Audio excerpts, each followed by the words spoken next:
Gossick Seidman, Here. Vice Mayor Bobby, Present.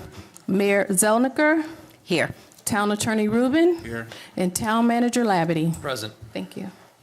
Okay, now we're going to rise for the Pledge of Allegiance in a moment of silence for our troops, especially with what's going on in the world today. I pledge allegiance to the flag of the United States of America and to the republic for which it stands, one nation, under God, indivisible, with liberty and justice for all.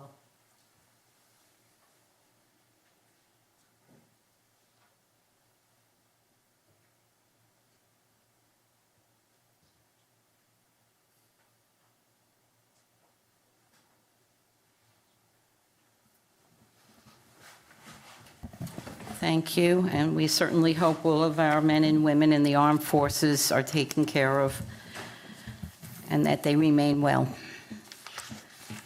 Now we're up to number 4, additions, deletions, and approval of the agenda. Are there any additions or deletions to the agenda?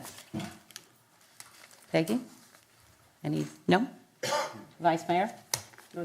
None. Okay.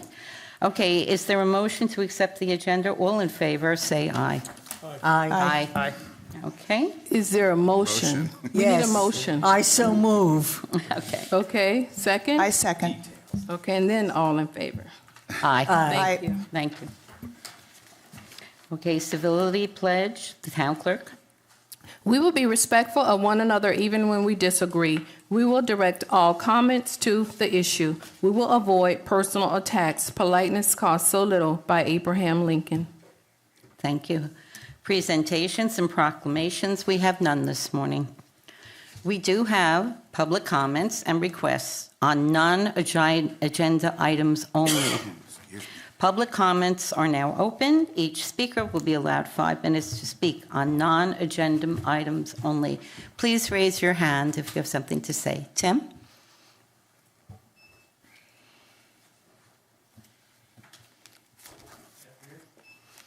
Good afternoon, Mayor and Commissioners.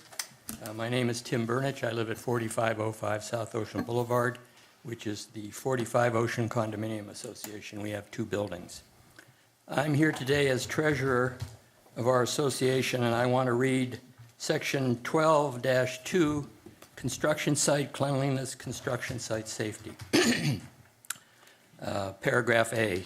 During the course of construction or demolition work being done on any premises, it shall be unlawful for any person to cause, permit, or allow emissions of particulate matter from any source whatsoever, including but not limited to incidents caused by vehicular movement, transportation of materials, construction, alteration, demolition, or wrecking of buildings or structures, or stockpiling of sand, which I underline, or dirt, without taking reasonable precautions to prevent such emissions or to preclude particulates that may trespass on neighboring properties during dry and windy weather.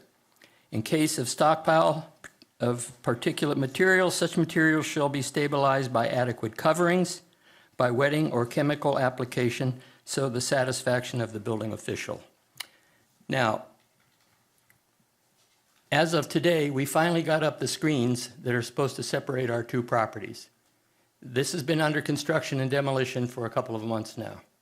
I've been to the building department a couple of weeks ago and talked to Carolyn Holland, and she was going to look into it. I then met with Jason Manco, the official compliance officer, and I've sent several emails back and forth, and I think our town manager has been included on those. There is a large pile of sand, 2 to 3 stories high, that isn't contained by any screening, and they tried wetting it down, but they're saying they can't put a tarp on it because it'll blow away. Well, that's not what this document says. It says it has to be done. Now, we're getting all kind of sand blowing on our property, and it's sandblasting some of the cars that park on that south parking lot. And I would like something to be done about this. I've met with the contractor yesterday. As of yesterday, they didn't have the screening up, but today they finally got it up when I went and looked before I came here to the meeting. But they haven't done anything really about the sand pile. And if anybody drives down there, you can't miss it. It's at least 2 or 3 stories tall. I hope the town will do something about this. Thank you. Thank you for bringing that to our attention. Thank you. Anyone else? Please. Please state your name and your community. Yes, my name is Alan Goldstein, 4408 Intracoastal Drive, which is in Bellito. Thank you, Mayor and Commissioners. I really just want to, this really doesn't concern any of your normal business in the town, but I just want to bring something to the attention of the commission and residents of the town of a situation that occurred January 1st that actually shook me to the core. That happened in our quiet little community.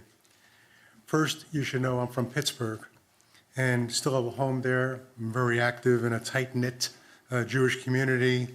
A year ago, a white supremacist, they have nice names for people nowadays, came into one of our synagogues, the Tree of Life Synagogue to be particular, and shot and maimed many, many people. We could not believe it happened in our community.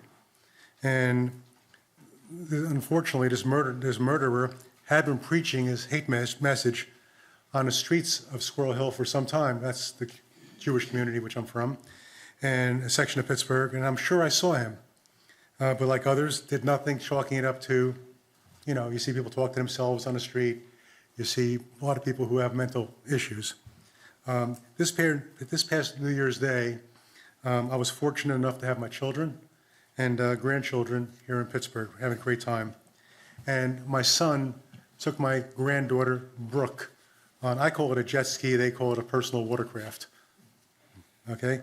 And as they were coming back on Intercoastal, they passed the parking lot of the Delray Sands Hotel. And they saw two males and they heard one of them screaming.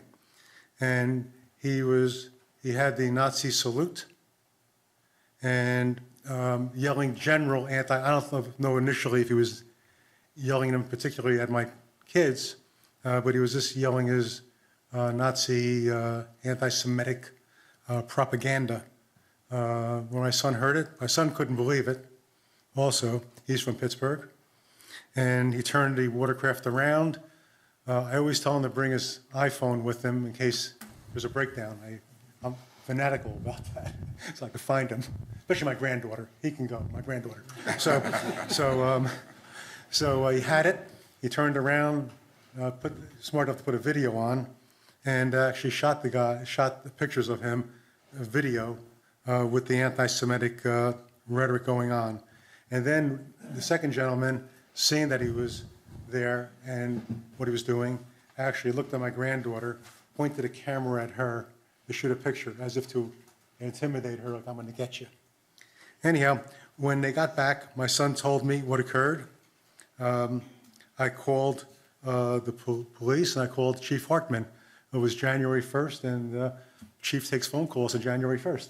So you're very lucky to have a man like that, honestly. And one of them, and by the time they got there, actually the racists were gone.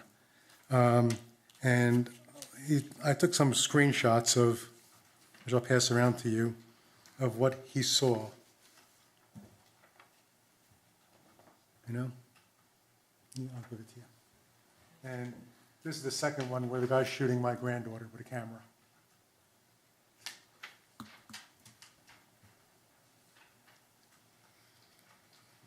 So,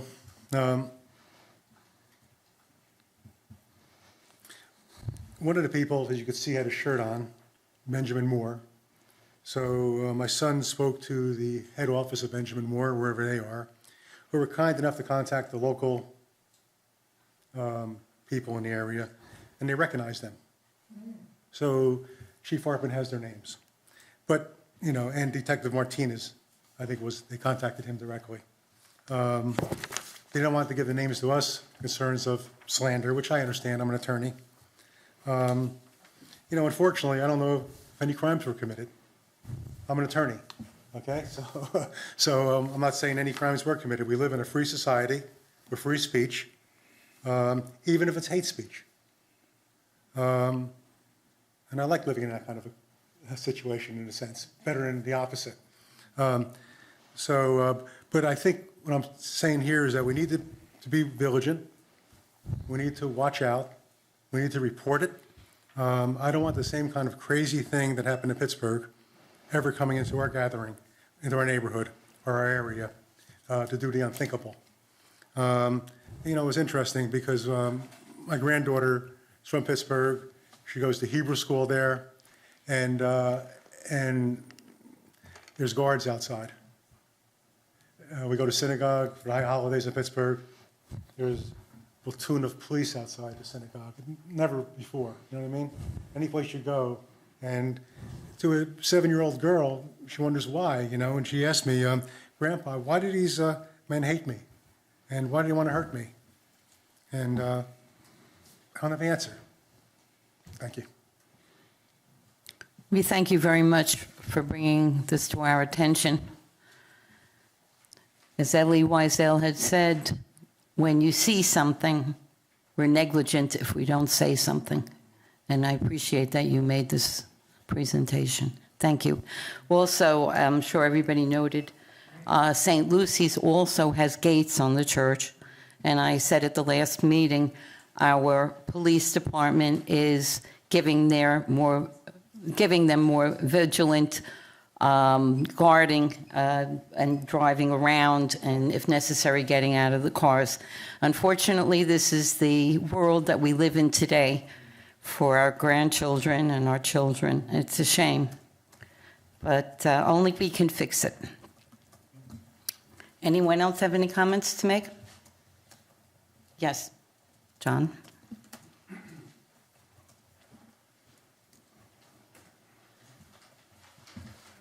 Thank you, Mayor, Vice Mayor, and Commissioners. John Shoemaker from Highland Beach Club. I am shocked, sorry to hear that, did not know. Amazing. But that's hard to follow, to be honest with you, but a different subject altogether. I have been getting input on issues with homeless. And everybody understands the homeless situation in the country, in the state, in the area is a difficult situation. And then the issue of Milani Park comes up and the concerns about whatever the town might do about Milani Park may cause it to be a repository, future repository, if you want to use that term, for homeless. This concept is bothering a lot of people. I'm not sure I have any answers. What I did do, however, I'm a hiker, so after I go down the beach and I cross through the tunnels to Spanish River Park, I usually cross over to the Intercoastal. And believe it or not, there is a trail you can follow along the Intercoastal, literally next to the water, and through the mangroves to Spanish River Bridge. Not easy. I do it, that's my thing. And there's homeless been living there for months. Hidden, not seen, with their tarps and with their sleeping gear and whatnot, and under the bridge. Now, honestly, I didn't say anything for a few months, and as I go back, and again, you have to go into the mangrove. This is not tough. This is tough stuff. So today, after some thought, I went to the ranger station at Spanish River Park, which you all understand is a Boca City park. It is not a state park. It's not a county park. It's a Boca City park. And I was able to speak to the administrator. There was no one else available. And I mentioned the whole situation of homeless. Again, it's kind of a tragic subject. When I asked her what's the town policy on homeless, because as we have heard in the past, if we're going to adopt any kind of policies in this town, we might want to look at what others have already done and that we could simply replicate or edit. She didn't seem to even know if there was a policy. And I mentioned, by the way, you do know that there are people living in the mangroves, in the park. And by the way, if you go down A1A, you'll see there's some on the parks, benches on A1A, which was a bit of a surprise. She, again, didn't know anything about it.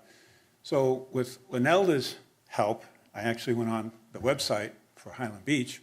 If you go into the Metro Code, and you can look up the various towns, and you can search on homeless. There's not an awful lot out there that deals with the homeless problem. I mean, it doesn't seem like anybody really has any ordinances or policies that deals with the homeless situation. Now, you might say, well, that shouldn't be a problem for us. We don't have any homeless. But I think whatever we might do with Milani Park, we need to consider that in our plans and actions.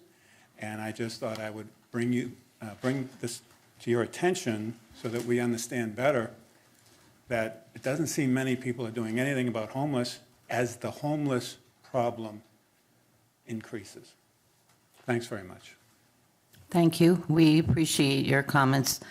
Peggy, actually, Gossett-Seidman had mentioned under the tunnel from many meetings that she's aware, right? If any commissioners have any comments on that? Yes, I do. Yes, I did bring it up a couple times and concur with Mr. Shoemaker. Some young adults, of course, go out and clean the beach and check turtle nests and that sort of thing. Some kids from my neighborhood, and they had reported many years ago and still ongoing an abandoned garage at the park. And I said, stay out of it from now on. But needles were found there, pop bottles, blankets, debris, trash, and they had seen homeless people there numerous times. So yes, it's out there, and I think we need to be vigilant also. I do know that there's one situation in Delray Beach between Delray and Boynton where a county pocket of land was, I mentioned to Marshall Labadie not long ago, a county pocket was not taken care of per codes, and the two towns actually got together with the county, and actually the county turned over that land to the city of Delray Beach in a transaction which it either occurred already or is still in pending. Something we could look into, and the code violations were so numerous on that land that the county just gave it up. So we could check on that as a course of action, maybe bringing the code guys in. But thank you very much.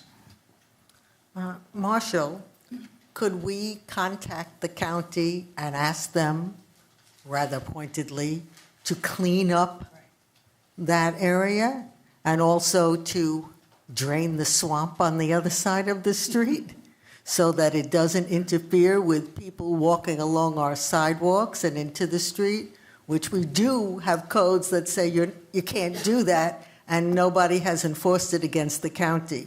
They should be held to the same standard as anybody else. Commissioner Donaldson, do you have any comments about what John said? It is a complex issue. I spent 2 years working with a group called Tenant Services and Organization Assistance in Lexington, Kentucky. We worked with people who were so poor they didn't qualify for aid, if you can believe that exists. They literally fall through the cracks, the support cracks, and end up in unbelievable conditions. Things I saw over that 2-year stint remain with me. Perhaps one of the reasons you don't find a lot in addressing this kind of issue when you look around is that the homelessness is a symptom of an underlying problem, sometimes sets of problems. There's no single way to attack the issue. It has to be met through a variety of approaches, dealing with individuals, dealing with a crisis, dealing with education, getting people food, education, jobs. It is a multi-headed beast, and there's nothing simple about it. I have nothing but sympathy.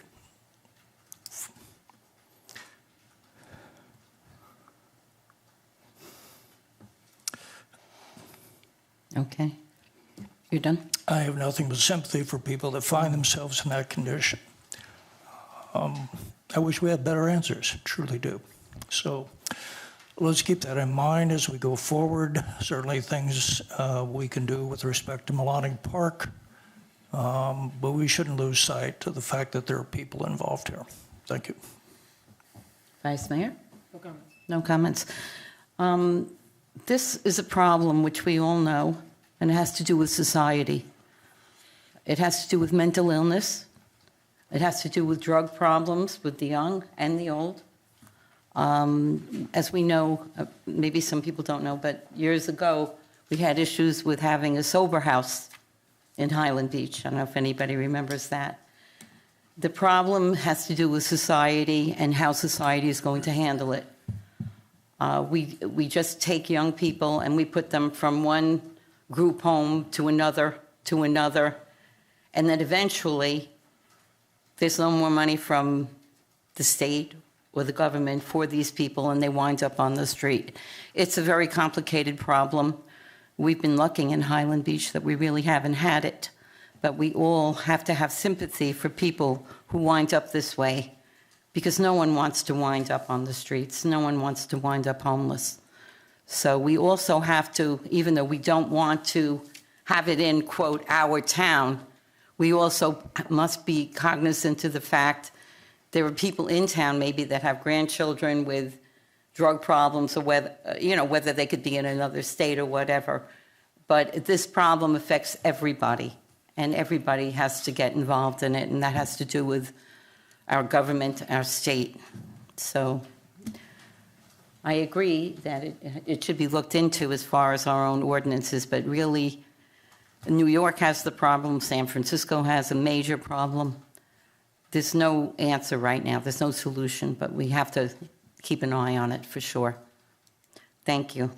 Anyone else have any comments before we continue on with the agenda? Okay. Being no more comments, we'll go to number 8, announcements.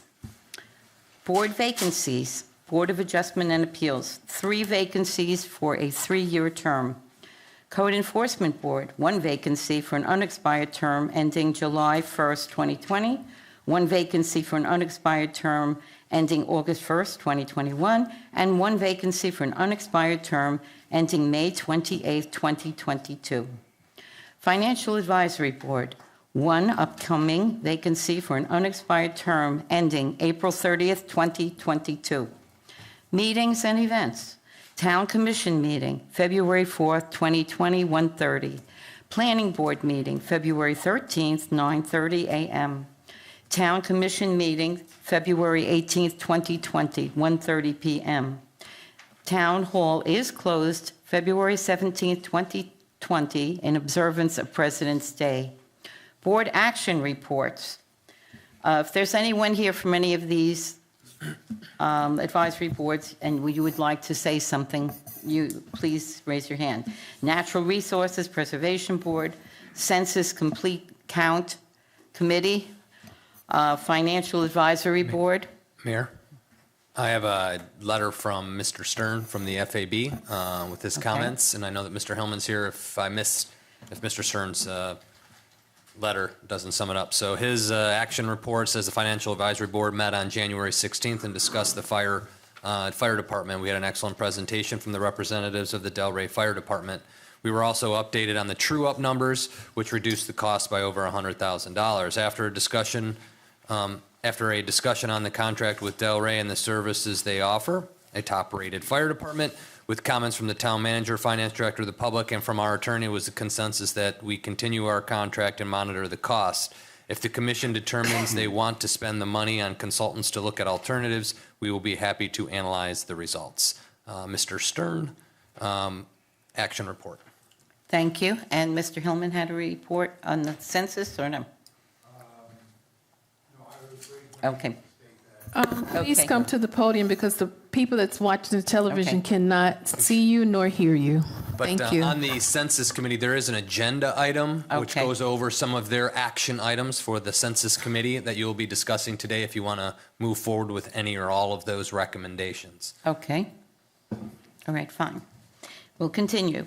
Now we go to number 9, ordinances and resolutions. Resolution number 20-003, Florida Department of Transportation, District 4 Maintenance Memorandum of Agreement.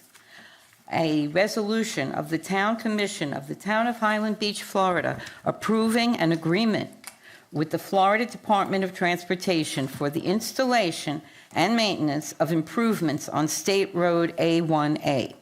authorizing the town manager to execute the agreement on behalf of the town and providing an effective date. I refer this item to Town Manager Labadie.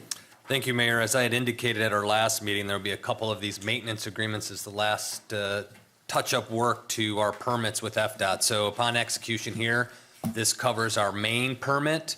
There's also going to be another maintenance agreement shortly for the colored asphalt that makes it a two-tone crosswalk. They wanted to do that separately because they can't, it's a different division, so they can't work within the confines of the adjacent division. That's just some editorial rhetoric. But nonetheless, if we approve this, this will get us our main permit for the crosswalk project, and then there'll be one more. You passed a resolution before that allows me to sign it, but FDOT won't let me just sign this agreement. You have to have a resolution to sign it, and then you've passed a resolution that I can execute it. So that's where we're at today. So if you wouldn't mind approving this, so we can continue on our path to reconstructing those crosswalks. Commissioner David? Are there any cons to signing this? No, if we don't sign it, we don't get a permit. If we sign it, we get a permit. But Thank again, you. basically this spells out what are our maintenance responsibilities since we're doing something out beyond the minimum standards. So we would have to take care of the embedded lights, things of that nature. So the pedestrian solar powered activated pedestrian crossing, we have to maintain that in the long term. Thank you. Commissioner Donaldson? Regarding the timing on the installation of the crosswalks, in the event we end up with any kind of embedded lighting, do we have provisions to be able to, or will that be engineered in a way where those can be removed pending any further work, reinstalled, to take care of that part of our maintenance obligations? Yes, so there's two options that are FDOT approved. There's about 10 different embedded lighting systems you can acquire in the marketplace. Only 2 have been approved by FDOT. So one of the 2 options we'll be going with, we spelled out one option. So basically the cylinders are basically cut in and glued or adhered into the pavement system, but the lights spin out. So the lights, we can always salvage and move those out. The solar powered system components that actually provide the low voltage power, that is out into the right of way. So that won't be in the road for maintenance issue, but if we had to come in, we'd probably lose some of the low voltage wiring and the plastic canisters that are countersunk into the pavement. We would lose those items. Okay, that sounds rather minimal, so that's good. Thank you. Commissioner Gossett-Seidman? Yes, I wondered what would be the cost of replacement of the parts we would lose. Town manager, please, do you have any Probably clue? over, your first couple years, we shouldn't have any loss except for one randomly. Again, some of the initial warranties are provided, so most of these products come with a 1-year labor and material warranty. And then after that would be on us having some indirect conversations with those familiar with Deerfield. They said because of the salt atmosphere, they don't last the estimated timeline, so we probably will go through some lights over, we'll have a little bit of a budget, so we'll have to budget, say, a couple $1,000s each year, not knowing how many or if any will break, but moving forward in Public Works, we'll make sure we do set aside a few dollars to replace some lights if we get to that point, which I hope we can. We'll hear about that from Tallahassee stuff later, but yeah. Okay, thank you. Vice Mayor? One question. 50-year agreement to maintain that, is that pretty standard? They make it standard on all of their stuff, yes. We also already have one with them for other various items and improvements in the right-of-way. So they want that 50-year protection and longevity. Great. Yeah, their agreements are very standard, and they will not change them. So that's when you ask the question, what if you say no? Well, No more questions, thanks. Okay, and the only comment I have is we've been working on this for many, many years. 6 years ago when I first started, this was an issue. At night, it's very dangerous. We've been awfully lucky that no one's really been hurt. And this is something that the residents of this community want and they need. We need good lighting and when you cross the street and flashing lights during the day. So at this time, the public comments are now open. Each speaker is allowed 3 minutes, and just raise your hand, and I'll be happy to call on anyone. Anyone have any comments about this agreement? No? Okay. All righty. There being no further comments, the public comments are now closed. Are there any commissioners who would like to discuss it further? No? Okay, we will continue. This is a motion to adopt resolution number 20-003. I need a motion. So moved. Second. Okay. Commissioner David? Yes. Commissioner Donaldson? Yes. Commissioner Gossett-Seidman? Yes. Vice Mayor Bobby? Yes. Mayor Zellniker? Yes. Motion carries. Thank you. Okay, we go to number B, resolution number 20-004, authority to access safe deposit boxes. A resolution of the Town Commission of the Town of Highland Beach, Florida, granting authority to the town manager and the town finance director to manage, maintain, and access all safety deposit boxes utilized by the town, providing an effective date. I refer this item to Town Manager Lapity. Thank you, Mayor. So Matt got some information from PNC Bank that we have now 6, Matt, is that correct? Just nod your head, 6?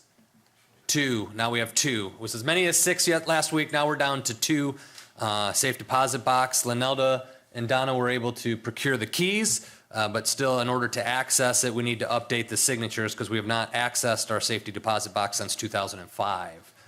So we're not sure what's in there. We're probably going to find floppy disks is what, from in some, I guess that's what Parkland used to store in there. So we're guessing that, but we don't know. It's a mystery. So hopefully by our next meeting, I can show you the contents and reveal that to everyone so we know what's in there. But we need to get in there. Matt took care of all of our payments that were in arrears for those boxes.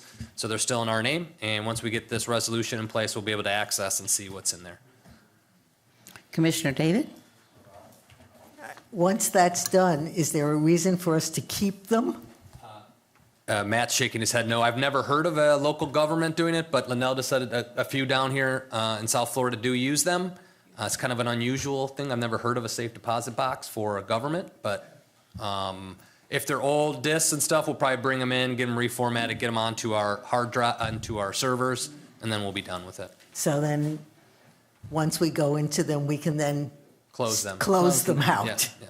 Thank you. Commissioner Donaldson? Matt, thank you for finding that. Appreciate it.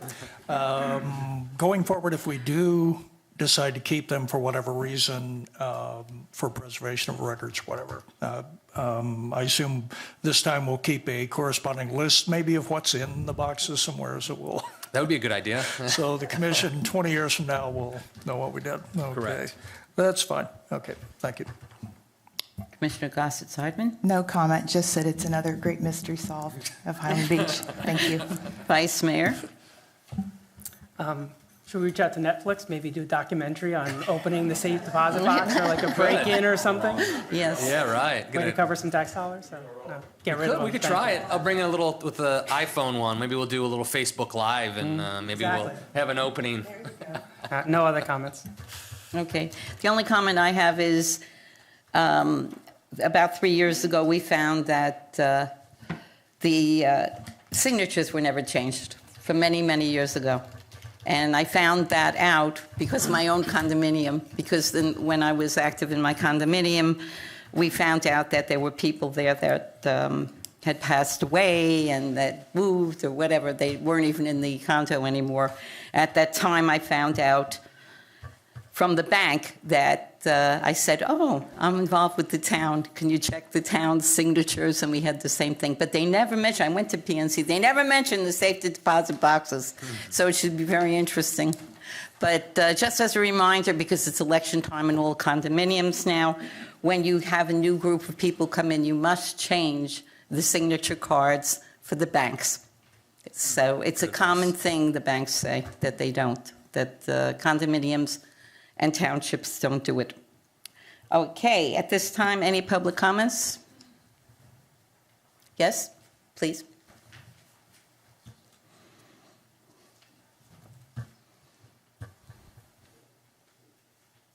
Thanks, June Kerr, Beach Walk East. So is it going to be, is the public going to be notified what's in the box? I'm sure at a public meeting. Yeah, sure, absolutely. Because if you don't know what's in the box. You don't know. And we're not going to have another box. So it's just going, once we're notified, it'll be moot. Right, there'll be no other box. Thank you. Well, thank you very much. Can you just state your address, please, so we know? Oh, you did? Beach Walk. Okay, Thank Beach you. Walk, thank you. Okay. Anybody else? Okay. Further commission to, Peggy? I just want to point out, we have the wrong date on the screen. It's really. If we could It's a just- Scribner's error. It's January. We rushed and did that because That's we okay. I got the just thought items it- today. driving me nuts But up it's here. January 21. Okay. If there's no other discussion, is there a motion to adopt resolution number 20-004? And I need a second. Motion to adopt resolution 2024, is that what it was?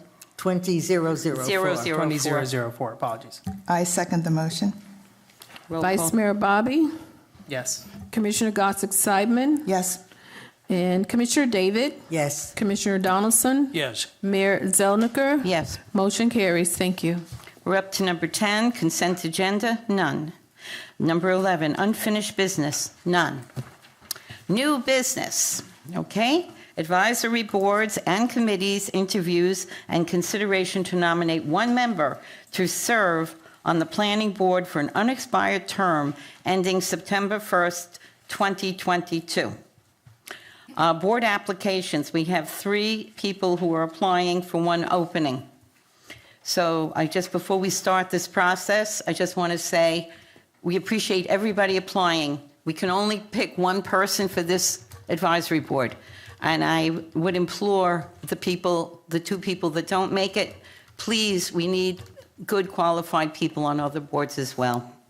And just resubmit with another board for us. Michael Cherbini, did I pronounce that right? Thank you, thank you. Please come up to the podium.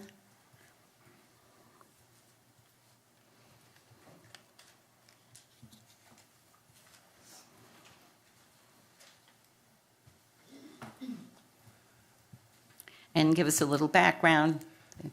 My name is Michael Tribini. I live at Toscana South, and I became a full-time resident of Highland Beach last year. I have lived here for the last 14 years as a snowbird. I'm originally from New York.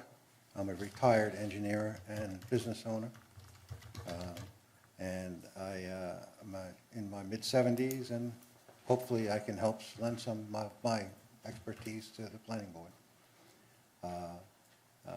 My wife and I enjoy Highland Beach and enjoy being here, especially in the winter. Thank you. And we'll go through the commissioners. Commissioner David, any questions? Or? Yeah, first, what type of engineer? I was a mechanical engineer. I started out as a tool and die maker. I became a mechanical engineer, went to work for Grumman Aerospace, worked on a few things at Grumman Aerospace, LEM, the thing that landed on the moon, and the F-14s, the thing that the Navy used for the past 20 years and retired about 15 years ago. And then I started my own consulting business in the commercial end of computer stuff, computer science, and consulted with banks and was involved with high-speed imaging for IBM. What specific benefits do you see yourself bringing to the planning board? Well, in part of my prior life, I also did a lot of construction work and design work for layouts of what we would do in a construction project, do the estimating for all of that, and develop a whole pro forma for the projects that we were working on. What type of projects? Mainly reconstruction of some of the older houses that my uncles used to build or refurbish or renew in Brooklyn. And so I did all of the estimating for the materials and time and labor it would take to do those things. Thank you. Commissioner Donaldson? Well, you covered most of my questions. If I missed it, how long have you lived in Highland Beach? I'm sorry. I've lived in Highland Beach since Toscana South has been built. Okay. I've been a full-time resident here for over a year, about 2 years now. Okay, thank you. Commissioner Gossett-Seidman? Yes, thank you. So in this renovation of homes in Brooklyn, you worked, I was going to college. could you describe a little more? And working with my uncle, my uncle's trying to help them run their business by doing all of this. In other words, you handle blueprints and the engineering and the fine-tuned drawings? I did most of the blueprints and drawings. I know it I did the takes. estimations of how much it would take to do something, how many yards of fill, how much concrete, how much block Okay. wood. And then I'm just interested if you could elaborate on the LEM you worked on, the piece that landed on the moon. Worked on that piece, and in 1969, when that landed on the moon, I was in the factory at Grumman Aerospace, and we listened to it as it came down. And there's a little thing on the bottom of the LEM, about 18 inches long. It's a little stick that stands out, and it's called, when that crushes, it's called contact lights. And they said contact lights, that means that the piece had landed. I was doing manufacturing engineering work on that, and that involved using what today they call CAD/CAM. I was teaching that and doing that for Grumman Aerospace. So this 18-inch piece, excuse me, I lost my voice last week. This 18-inch piece was specifically your field of No, not my, development? wasn't my field. I'm just saying But you worked on it for I worked on the decks of the thing, and one of the pieces of one of the feet was that rod that when it was crushable, and when it crushed, that's what set the light off to tell it to shut the engines down. Okay, I understand. That's very interesting and cool. Thank you very much. Vice Mayor? Thank you, Mayor. What location at Grumman did you work at? I worked at Plant 3 and Plant 5, both plants in Grumman and Bethpage. Oh, I grew up by there. That's why I was asking. So, all right, great. Thank you. Yes, thank you. My grandson now has an apartment in Williamsburg, Brooklyn. I guess you never fixed the steps. They're very steep for an old grandmother. Extremely steep. Actually, the buildings we were working on were in the area of Tilden High School. So it was on Avenue A. Sure. I'm only teasing. But Brooklyn is a hot place now. Oh, Williamsburg is a very hot place. Yes, for the young people as they graduate. Yes. Thank you so much. We appreciate your applying. We really do. We'd love to see you around, come to meetings, and participating in our government. It's very important. Thank you. Thank you. And we have Mr. Brian Perlman, who has been with us for quite a number of years on the Board of Adjustments. And he's now applying for this job. Mayor, Vice Mayor, Commissioners, my name is Brian Perlman. I live at 3740 South Ocean Boulevard in the same building as Mike and David. I am applying for the position with the Planning Board. I've been a member, or was a member of the Board of Exceptions and Appeals for 6 years. I was the chairman of the board for the last year of my 6. I've been familiar with town government for those 6 years. I've followed government. I've been to meetings. I've watched on television. And I would like to serve the town in a responsible position, and I'm applying for the board position. We thank you, and we thank you for those 6 years. We appreciate it very much. Commissioner David? Yes, basically the same question. What do you bring to the planning board? Well, first of all, I'm familiar with the operation of government and have followed it for 6 years. My background is a good bit in government. I was an assistant district attorney in Manhattan involved in corruption and malfeasance in government, and got to follow the good and bad news of the operation of government there for about 5 years. Then worked at the Department of Energy in Washington, constructing federal regulations, implementing federal regulations, and going to court on the operation of government, Department of Energy. I've been an attorney in private practice, now retired, for 30 years. I've had experience with building codes. I've had experience with some construction, land problems over the years, and I feel I'm qualified for this position. Thank you. Okay, Commissioner Donalds?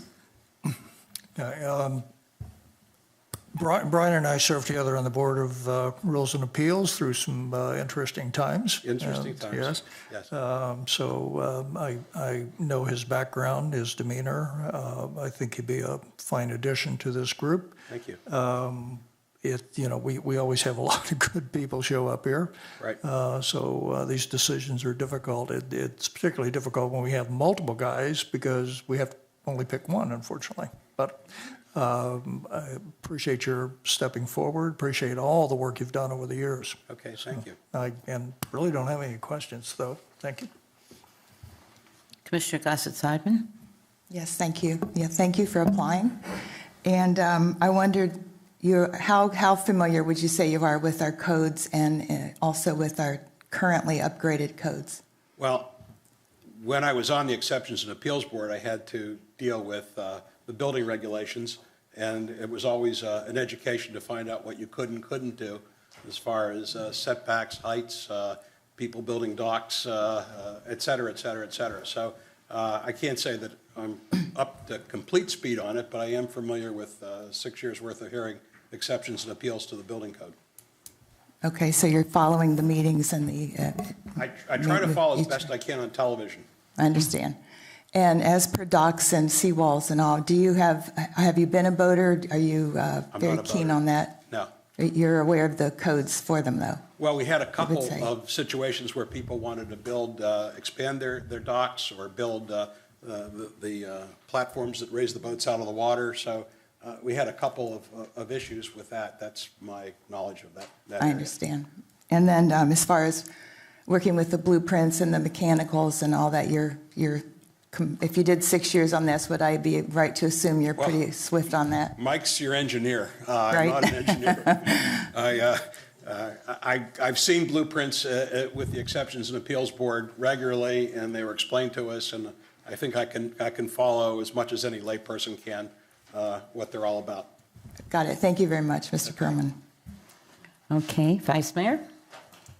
Thank you for your application. I actually don't have any questions. Yes, I've known you for 6 years. I've been on the commission for 6 years.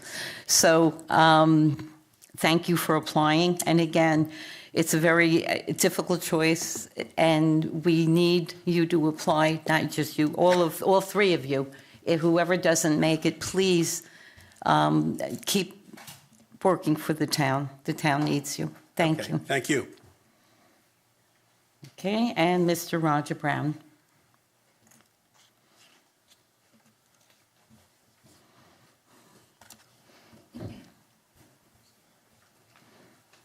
Thank you.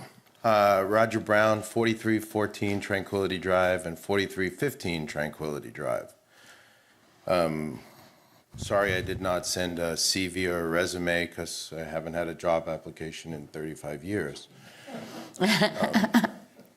But I'm a serial entrepreneur. I have grown up around construction my entire life. My father was a developer. I've been reading architectural drawings and blueprints since I'm a little child. I'm quite familiar with it, quite familiar with the engineering aspects of it. I've owned an international construction company in a foreign country, have built roads, bridges, seawalls, cradles for nuclear submarines, silos, buildings, multifamily buildings, garden apartments, single-family homes. Unfortunately, mobile homes. And I am quite familiar with every single code in the town of Highland Beach. I've read every single one. I've tried to work within them, and I've gotten an extreme education during the own construction of my own home here in Highland Beach. So I want to apply for the planning board. I think I can be a great asset to the planning board and also bring a different perspective, because I think everybody on the planning board is from a non-single family home, and I am from a single family home community. Thank you. Commissioner David? What foreign country? In Russia, I learned to speak Russian. Я говорите по-русски очень хорошо. You say da. Okay, I've been told to say da. It may. What benefits do you believe you bring that are different than what the two previous gentlemen bring? I have long-term experience with construction and architecture. I have a tremendous amount of experience from a management perspective of managing those type of projects. And also, I've been a businessman for 35 years. So I think practicality is something that's important. And I'm not casting any dispersions upon the other gentlemen, only highlighting mine. Thank you. Commissioner Donaldson, please. Okay, thank you. I'm an architect, I'm not a town planner, and I know the difference. It's two different beasts. Don't want us to get too wrapped up in technical issues, blueprint reading, codes. A lot of the aspects of the planning board have to do with just that, planning. It is a look into the future. I'd be interested in what your look into the future looks like. I think that keeping home values up and rising in this community is very important. Looking for what the betterment of all. I think that the needs of the one or the few certainly doesn't outweigh the needs of the many. And I think the last time I said that was a quote that came from Commander Spock, which it did. And I think it's important to be able to look to the future and to be able to do what's best for all, not for just one or a few. And development is very important. I mean, we're doing all kinds of development here. In my community in Bellito Isle, there's all kinds of development continuing to happen. And every single time they knock down a house and build another house, the values of the homes in that community go up. So I'm a proponent of change. I think change is good, but I think certain things shouldn't change. But there's value in both sides. Common sense is really what I bring to the table. Okay, Commissioner Gossett-Seidman? Yes, thank you. I'm wondering,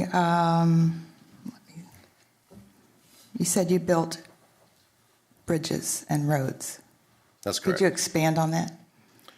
We built bridges across the Volga River, put floating bridges in as temporary bridges while we were building the bridges. We did roads, concrete roads, asphalt roads. It's a complicated task in that type of a weather situation. No, we shouldn't have that weather problem here. No. And what brought you to Highland Beach? I know you're in my neighborhood, and what was your lure to building and moving here?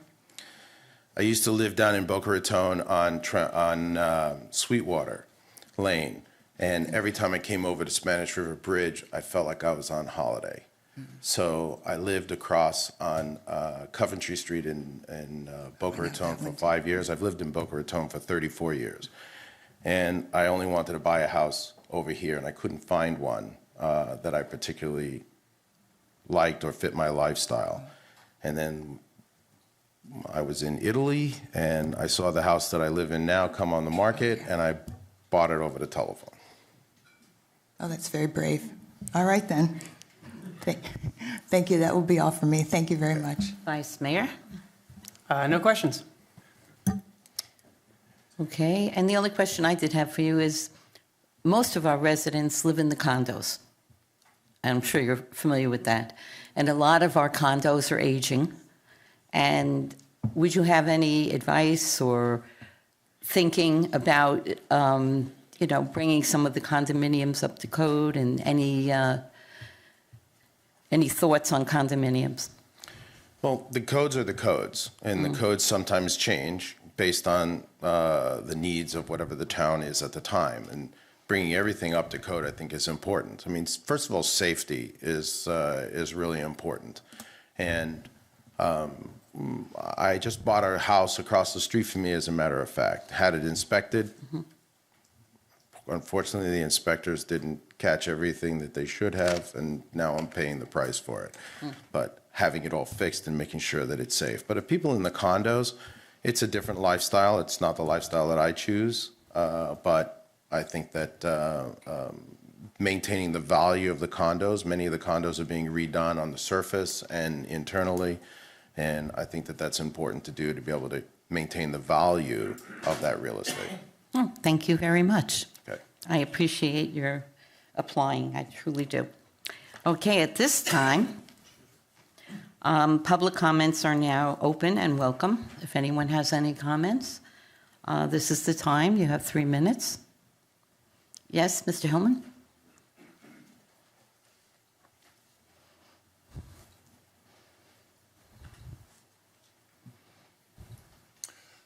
Doug Hillman, Dalton Place. At virtually every meeting for the last year, we've been talking about the importance of our boards. And I'm just thrilled to see the quality of the people that have applied for this position. And I'm doubly thrilled that 2 of them are brand new to the boards. So I thank you both that are applying for this, that have not served on boards in the past. And good luck, Commission. Okay, you have 3 exceptional people here. You can't go wrong. And again, I just want to double down on what the mayor has been saying. The 2 that don't get this, please look at the other boards. They're in need of your background, your knowledge, your energy. Find another board that would be of your suiting and your interest, because we need your help. Thank you. Okay, any other comments? Yes, please.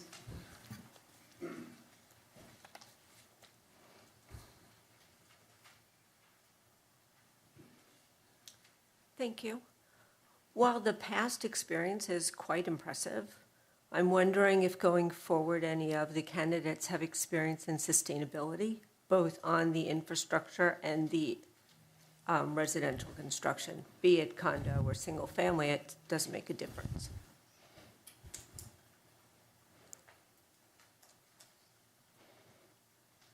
Would the 3 candidates like to respond to that question? I didn't quite understand it myself, but, excuse me, in other words, you want to know each person, they can answer you. Yeah, so sustainability, the rise of the sea level, the construction with something solar, with the ash, the concrete ash instead of concrete, with non-pervious pavers instead of concrete and macadam, something to look forward towards sustaining our barrier island rather than the conventional construction that we've built successfully on this island. But going forward, there should be a different viewpoint. And I'm only wondering where, if any, of the individuals who are quite intelligent and have a vast amount of experience, if they've been looking forward towards the future and these changes in construction and planning. That's a very good question, and I am fine to have each one of you answer what you're saying. But these have to do with changing codes. These have to change codes and change ordinances and... Yes, but that's a very good question. I would only respond in a couple of ways. I've done extensive research on solar power, and I honestly don't believe that from a financial perspective, solar power is of value today. Unfortunately, I haven't researched all those other materials, but we do have a real serious problem with rising tides. And the rising tides is going to be a big problem here in this community. In my own personal home, I have elevated my seawall and put in an upper seawall cap. Unfortunately, that won't protect my neighbors from their homes having problems. And then the home I just bought, I'm going to elevate the seawall cap there as well. And my neighbors on either side of me want to elevate their seawall cap. We are going to have a serious problem with rising tides here. And if the town gets wiped out by rising tides, then there is no town. So we do need to get ahead of that and be proactive and do something to be able to help the communities. I mean, look at the condo buildings when they're not, some of the condo buildings are not built really elevated very high, and they're problematic when we have hurricanes. And then the influx of the water especially into Bellito Isle is significant when the water comes in and rushes in through those big bays that we have in Bellito Isle. So it's a serious problem, and we need to really figure out a way to be able to save the town, let's just say, for the next 20 years or 30 years. I mean, hopefully I'll be alive in 20 or 30 years. Yes, but we're all aware of it. We're all reading articles about it. We're also hearing from the Fed chairman about not having mortgages for coastal communities, but our town manager is very involved with the resiliency program. But I'd like the other two gentlemen to, please, it doesn't matter which one.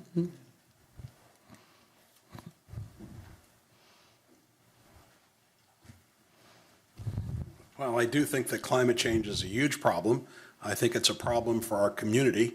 And I recognize that some of our buildings and situations are not in a good place. I do think this is a matter that involves both local, county, state, and federal input. And I think that as a community, we alone cannot solve our problems. I think we have to have a board that can work with other governmental entities in trying to solve this problem. I think it's long-term. It's going to be done incrementally. And I'm not a scientist, but I recognize that we should be moving in the direction of saving our barrier islands and our coastal lands. And to the extent that the planning board gets involved with that, I'd be happy to move in the direction of doing something positive that results in saving our communities. Thank you. Please.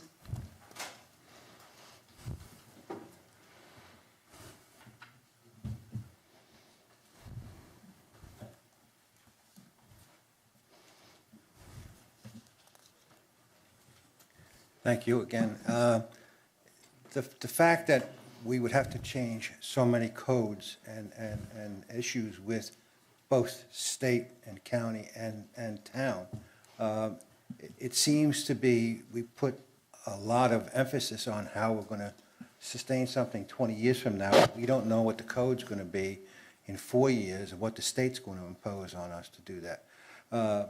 I have some experience with permeable concrete up north, which did not fly too well because in the north, when you have permeable concrete, the water goes into it and it freezes and the concrete becomes mush. My own house that I had in the Hamptons, I had raised 11 feet above the high water mark because we had flood tides at some times. It wiped out all my landscaping, but it didn't wipe out my house. You have to get the Army Corps of Engineers to say that you can add something to a wall, a seawall, to bring it up to a certain height. If you don't get the okay from the Army Corps of Engineers, you can't move it, you can't do anything. So we can look at new products. We could look at solar. Solar costs more to make the panels than it does to, over the life of the solar panel, to pay for what it did. It's all good, but I don't know if we're ready for some of those products. We could look at it as a planning board, but I don't know if we can make the changes to the code or use it effectively without some other authority telling us that they're going to help us pay for it and put it into place. Thank you. Thank you very much. And no doubt this is going to be a major issue for the next commission. to be dealing with. I would like to ask, though, if we could, can we possibly have a closed ballot? Because we've done that before. Maybe why don't we let the commission possibly have our comments? Right, right. Was there any more comments from the public after these statements? Yes. It's okay. Okay. David Axelrod, 3740 South Ocean Boulevard. I'm chairman of the planning board. And to be honest with you, if those questions were asked to me 4 years ago, I'm not sure how I would have answered them. I'm a retired gynecologist, for people who don't know. Okay? So now I've learned through 4 years, and I feel very competent.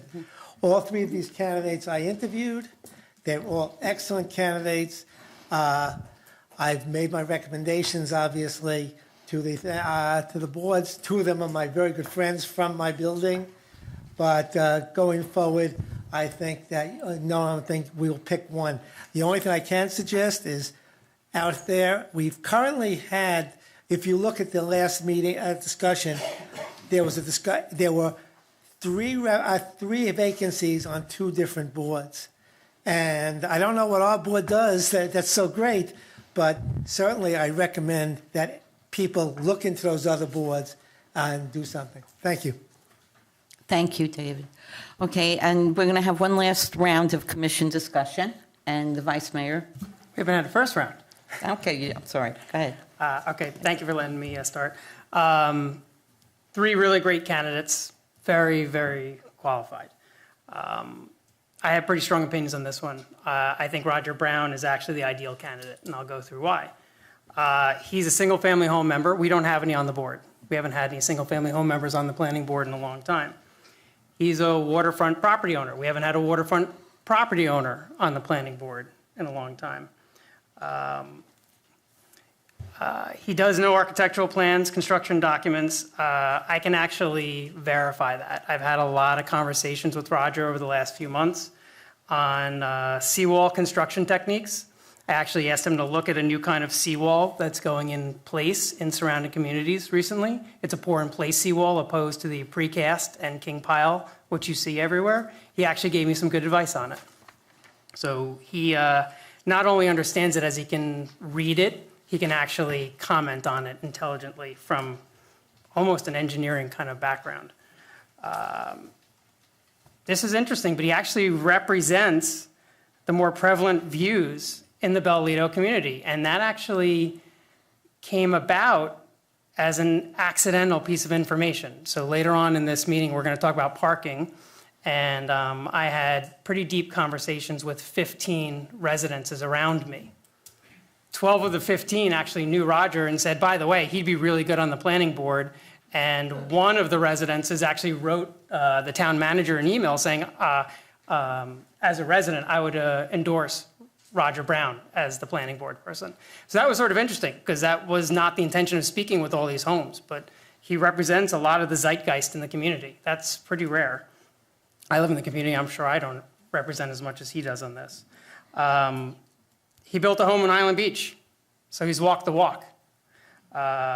He's mindful in his comments. He's careful in what he says. He has time to dedicate to the board, and I can't think of a better candidate. And Dr. Axel, or David, I'm sorry to kind of say this, but I gotta say it. Dave and I had a bit of an exchange, I guess, regarding Michael Kravitz, and it's unfortunate that he's leaving because he was such an amazing addition to the board. But as David sort of set up here, Roger's the right kind of candidate because of where he lives and because of his construction experience. He's something the planning board is severely missing, so it would be a great addition. Okay, Commissioner David? Well, I would dearly love to be able to roll these three gentlemen into one because they all bring something different. I, too, think that we have a lot of what comes in front of us really has to deal with what goes on in the private home sector. And I think that we need somebody who has a little more direct knowledge of that. So that's the direction I'm leaning in at the moment. Commissioner Donaldson? Yeah, I've spoken several times in the past about the need to mix up the planning board a little bit. The last appointment we made from Toscana South, I felt like I needed to support because it was an exceptional candidate. We have exceptional candidates again. I'm left with the same quandary. What we don't have, though, is good across-the-board representation of the town on the planning board at the moment. This is really tough because, very hard decision, but I think all things considered, I feel at this particular point in time, Roger Brown's probably the right guy here. Okay, Commissioner Gossett-Seidman? Yes, I wondered, what are the term limits on the other board members, of the other planning board members at this point in time? It's all pretty new. Sorry. In the last year, maybe a year and a half. Can we add more seats to it? What was that, sir? I'll be out of the year from this budget. I think that's the next one that's going to come. Sure. And what boards what board besides the code board has openings? We have many. We have, yeah, Because I don't have adjustments an and update appeals with- are very important. Now, I don't know, can somebody serve 6 years on that? Well, Can he come back and be back on I that? don't believe our codes allow Mr. Perlman to come back Yeah. to the code board. But we I have mean, the a adjustments and financial appeals. opening as well, It does? which he would be good on. 1 year. Has 1 year off. Thank you, that's what I needed. And then come back. And you've had 1 year off, is that correct, Mr. Perlman? Yes, 1 year. Okay. It's just my thinking, if we could somehow work all three gentlemen into our boards and come up with an agreement that we could make it workable. There have been many times where I believe the commission would highly benefit from people of this caliber. They're like a three-way Yeah. tie right now.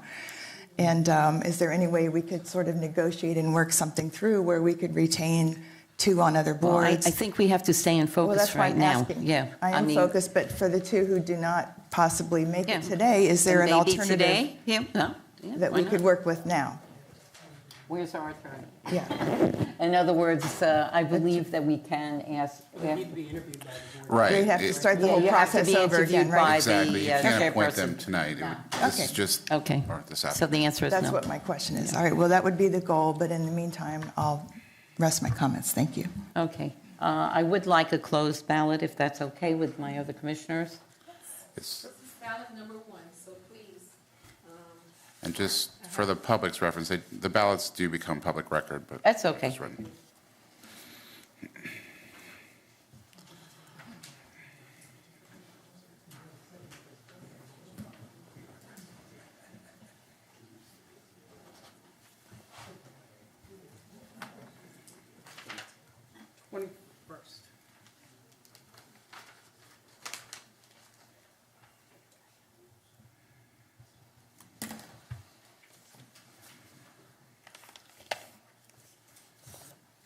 Thank you. Doesn't matter.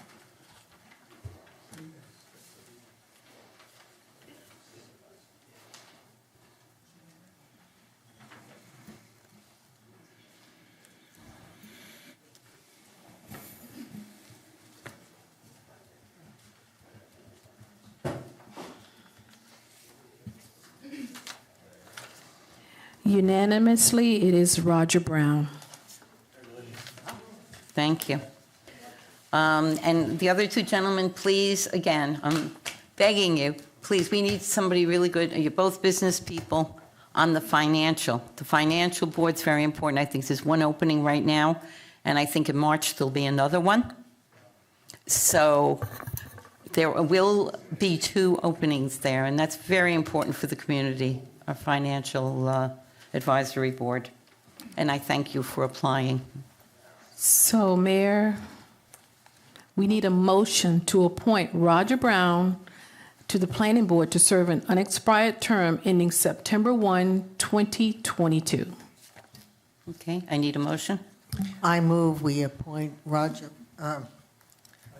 Brown to the Planning Board for an unexpired term,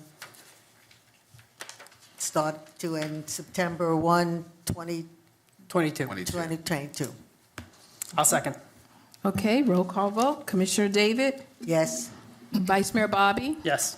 Commissioner Donaldson? Yes. Commissioner Gossett-Seidman? Yes. Mayor Zellniker? Yes. Motion carries. Thank you. Thank you very much. Let me just see. Did that? I think this might be wrong. Are we up to C now? We're up to B. B is, I thought we did this already. Wait a It's- minute. Oh, no, okay. Approval and authorize the mayor to execute a custody agreement between the Town of Highland Beach and PNC Financial Services Group, Inc., DBA PNC Institutional Assessment Management, to provide third-party custody services for the town's investment portfolio, because it was PNC, that's why I got it mixed up. I refer this item to the town manager, Labadie. Thank you, Mayor. Matt, you want to come up and walk the commission through this, please? Sure. Good afternoon, Commissioners. The town's investment policy requires that for purposes of preventing embezzlement and fraud, that our investments be held by a third party. In this case, it would be our corporate bank or the institutional asset management group of our corporate bank, which is PNC. This is a requirement underneath our investment policy. It's a best practice in the world of governmental finance, and recommend that the commission authorize this agreement. Thank you. I'll go to Vice Mayor Bobby, who's been on the Financial Advisory Board in the past. Thank you, Mayor. Matt, did you just check in with the three, because really all we have is investments in money markets, and we have one in the state fund as well. The state fund obviously will allow a third-party intermediary like this, right? Did you check with the money market companies if they were okay with it? It's pretty common, especially it's not as common with portfolios the size of the town for much larger jurisdictions that have portfolios that are many times larger than the towns. It's very common. I don't see it won't be any issue. Did you specifically check with BlackRock and Fidelity? I did not. Okay. I did not. This is But I don't something, anticipate any, yeah. it's pretty common for them to enter into Right. these. So the reason why this didn't go in effect, you've been here, what, 2 years? I've been here about 15 months. 15 months. So the reason why it didn't go in before is Kayla and I actually looked into this, and we couldn't find any money markets that were willing to allow us to use this third-party intermediary and such. But a lot of them said they were getting to the point where they would be able to over time. So I would just check with them before you put it in place, because... Well, if we don't put it in place, we'll probably have to, if they are unwilling to do so, Right, we just would move the either money need to a different one. either change our Sure. investments, who they're being, who were, Yeah. we could utilize that same type of investment, or might have to go to a different firm, or we would need to remove that requirement from our investment policy, one or the other. Right, exactly. So I would probably check with them, and if we have to Yes. move it, that's fine. And if they're now able to deal with it, that's great too. Okay. Commissioner Donaldson, any comments? I'm just curious, who was the runner-up? I mean, did we look at another No, option? Is this so specialized? This that- is, it's not very so much that it's specialized, but it's common, most common and easier to administer and facilitate if it is done with the same institution that we do our corporate banking with. Okay, thank you. Commissioner David? Yeah, will this cost us more than what we're doing now? Yes, there's certainly a cost involved in this. It'd be approximately $10,000 per year. Okay, and And would be taken from the interest earnings, paid by the interest earnings of the town on the portfolio. the only other question I had was on page 10 of the PNC Institutional Asset Management. In addition to your name, I would like Marshall Labadie's name there too. Oh, it would be. We would need, anything that we do in our financial area requires two-party authorization. all of our checks, all of our movement of funds. Marshall would be there as well, and we would probably, in all likelihood, have the mayor and vice mayor listed as well, just to have numerous people who could be the signatories. Thank you. Okay, Commissioner Gossett-Seidman, please. Yes, thank you. I thought it was fairly routine that a mayor or a commissioner also be included on this as a signee. Isn't that standard in the municipal business? It's fairly common, yes. So I just wondered if we could amend this to include, I understand. And then, When we get to the point of executing, we will certainly Yes. add the mayor and vice mayor along with the town managers. very good. And then secondly, are there any other options? Did you really review any other options for this, or is this pretty much? I did not, but I can tell you in my experience in serving in other jurisdictions, we will be very lucky to have anybody who could possibly match the price point that we're seeing here from the bank. I mean, their standard fee for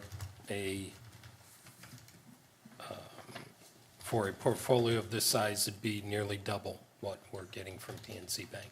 But is that a guess, or did we just make any calls? I did not see Just wondering quotes. if that's worthwhile or I did not no? see quotes. Mayor, may I comment on that? Yeah, sure, please. I feel Matt's pain on this. This is unfortunately one of those things where we're a price taker, not a price maker. A lot of banks won't do this unless you have a really large account, because it's a real pain in the butt for them, and they don't really make any money on it. So, I mean, you could certainly make some other calls. If all the other calls said, sorry, we won't do that for you, that would not be surprising at all. In my Or they first- would say, you need to also move your entire banking to us if you want us to do this. Well, we do have our banking with them, but the minimum size portfolio that they offer the services to, in general, PNC Bank is 75 million, and our portfolio hovers around 15 million or so. I just would feel more comfortable if we made a couple calls, that's all, just for options in writing. I just think it might be a good move. Trust but verify. Yes, that would be your comment, standard comment. So I make a motion, can I make a motion? No, we're going to have Or we just public gonna- comments Public, also, okay. and then we can come back. At this time, public comments are now open. Each speaker is allowed 3 minutes. Please state your name and your address. Sean, go ahead.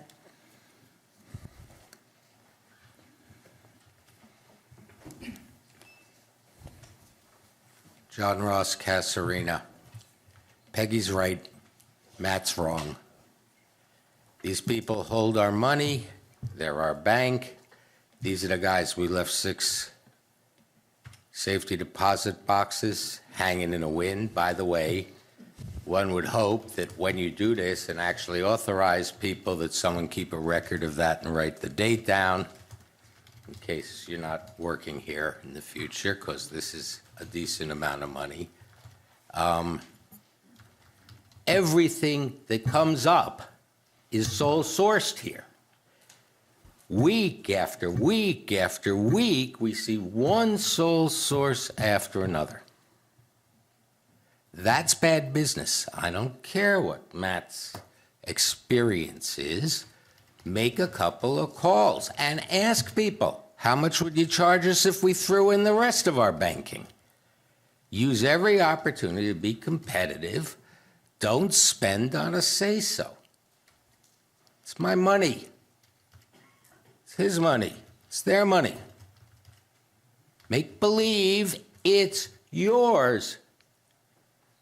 Okay? And ask a couple of people what they would charge us and what they would charge us if we give them the whole kit and caboodle. But wait until you've opened the safety deposit boxes to do that, because they might be as empty as Al Capone's vault. Okay, yes, please. State your name and your building, please. Peter Kosofsky, Villanova. Just a quick question. When it comes to contracts, for the town of Highland Beach and this being a new contract, is there anything in our town ordinances or statutes that require competitive bidding? Or can we continuously just say, well, this looks like a good deal without actually, you would say, verifying? And so I'm wondering if we did accept without getting 2 or 3 other bids, or looking whether that would actually go against our own town statutes. Thank you. Thank you. Anyone know? Or you can do it if you like. Yeah, we have a purchasing policy. Not everything is sole source. Whatever position can be stated. There's thresholds that require sealed bids. It's over 25 grand. Matt's saying this is 10,000 or less. This doesn't meet that threshold. You have desired us to make some more phone calls. We'll make some more phone calls. We'll hear a report later on some of the RFPs we have in place. Things that we do cooperative bidding is not a sole source. We're linked into another community's efforts to bid. So don't confuse those with sole sources or unilateral contract provisions that allow us for a 3-year extension. Those aren't sole sources. Those are executing contract provisions available to us. Thank you for the clarification. Okay, is there are there any other comments from the audience? No? Okay, so at this point, would the commissioners like to make any other statements? Would anyone like to speak? Any commissioners? No? And Can entertain Commissioner Gasser-Sideman's motion. oh, well, was it a formal motion? We need a second. Yeah, we'll Yes, say ma'am. it again. Mhm. I make the motion to kindly ask Mr. Lala to pursue 2 or 3 other facilities to see what their bids might be, and including, as was mentioned, moving our whole kit and caboodle over. And having the 2 extra signatures. Yes, after we review the safe deposit boxes. Mr. I'll second it. Okay, Linnell, did you have that motion? Because it was a little complicated. I have it. Thank you. Commissioner Gossick-Sideman, Yes. Vice Mayor Bobby, Yes.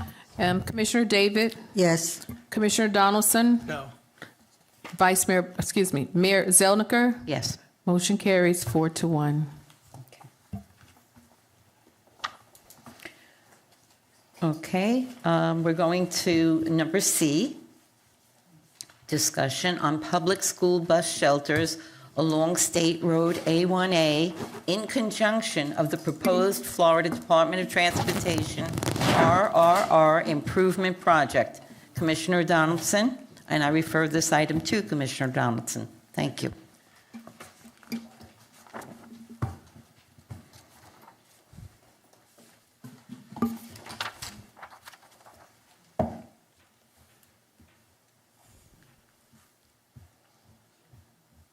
Okay, passed my first test. Yeah, I'm going to have to get used to talking to all of you from here, so I thought I'd go ahead and start.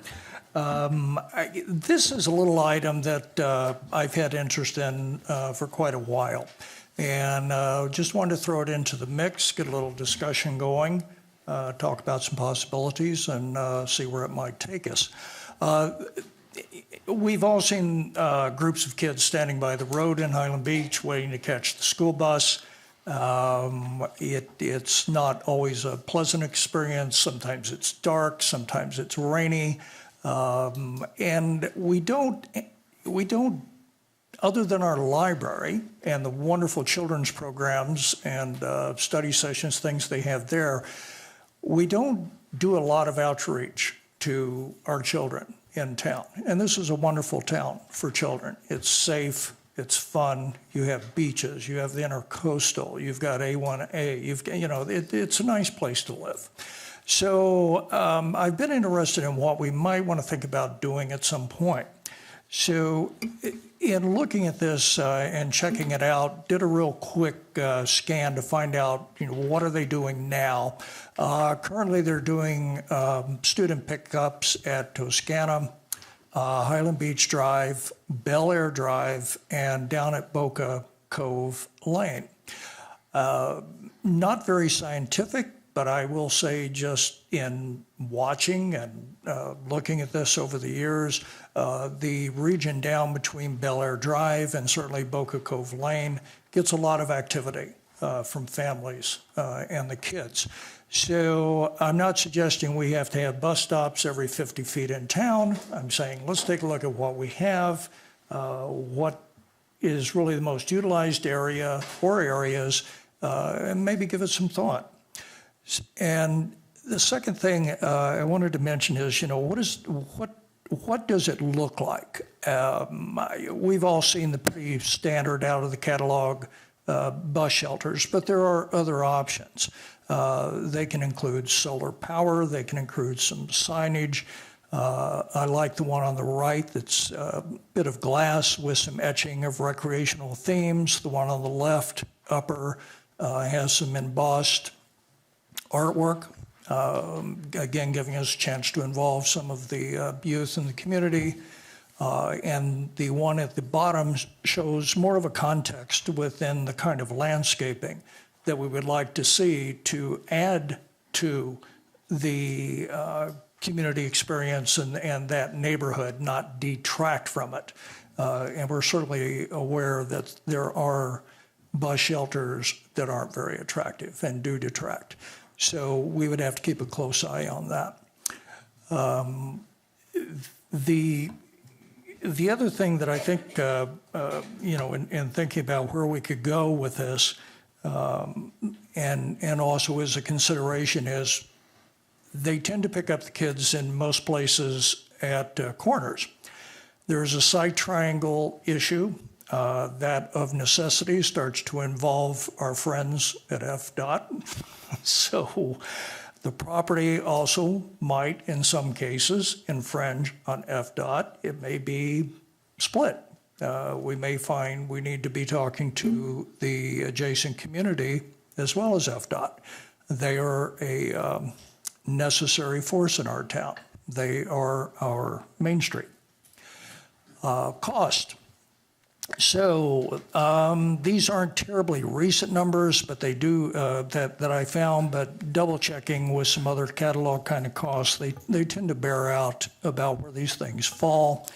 Runs anywhere from a low of $5,500 for your basic model, all the way up to $14,500 plus for the Go Green kind of things with some solar features and that kind of thing. So that's sort of a rough budget range.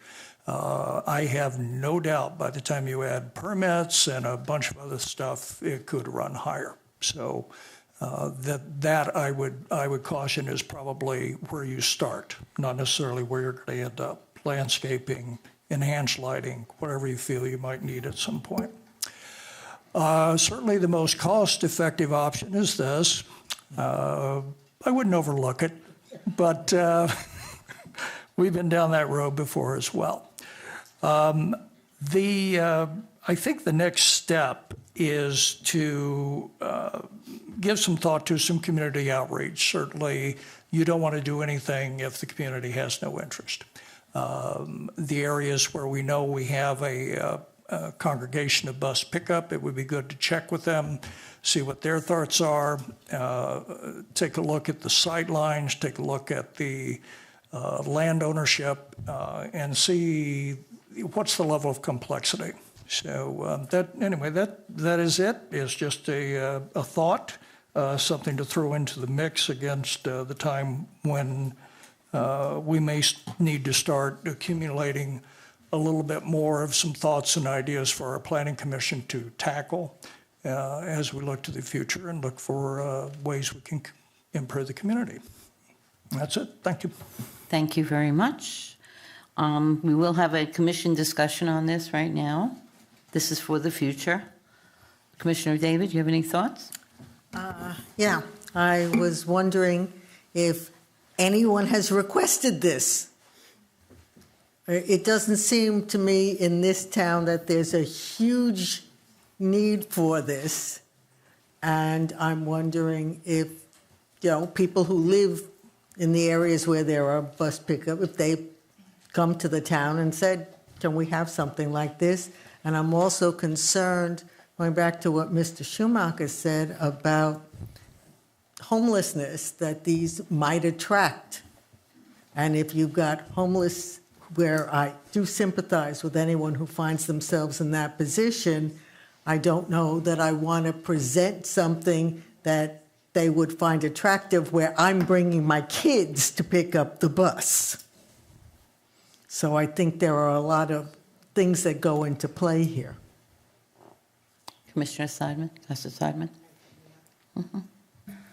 Well, I've lived here 30 years this year and raised all three of our kids here since they were 3 days old, 2 days.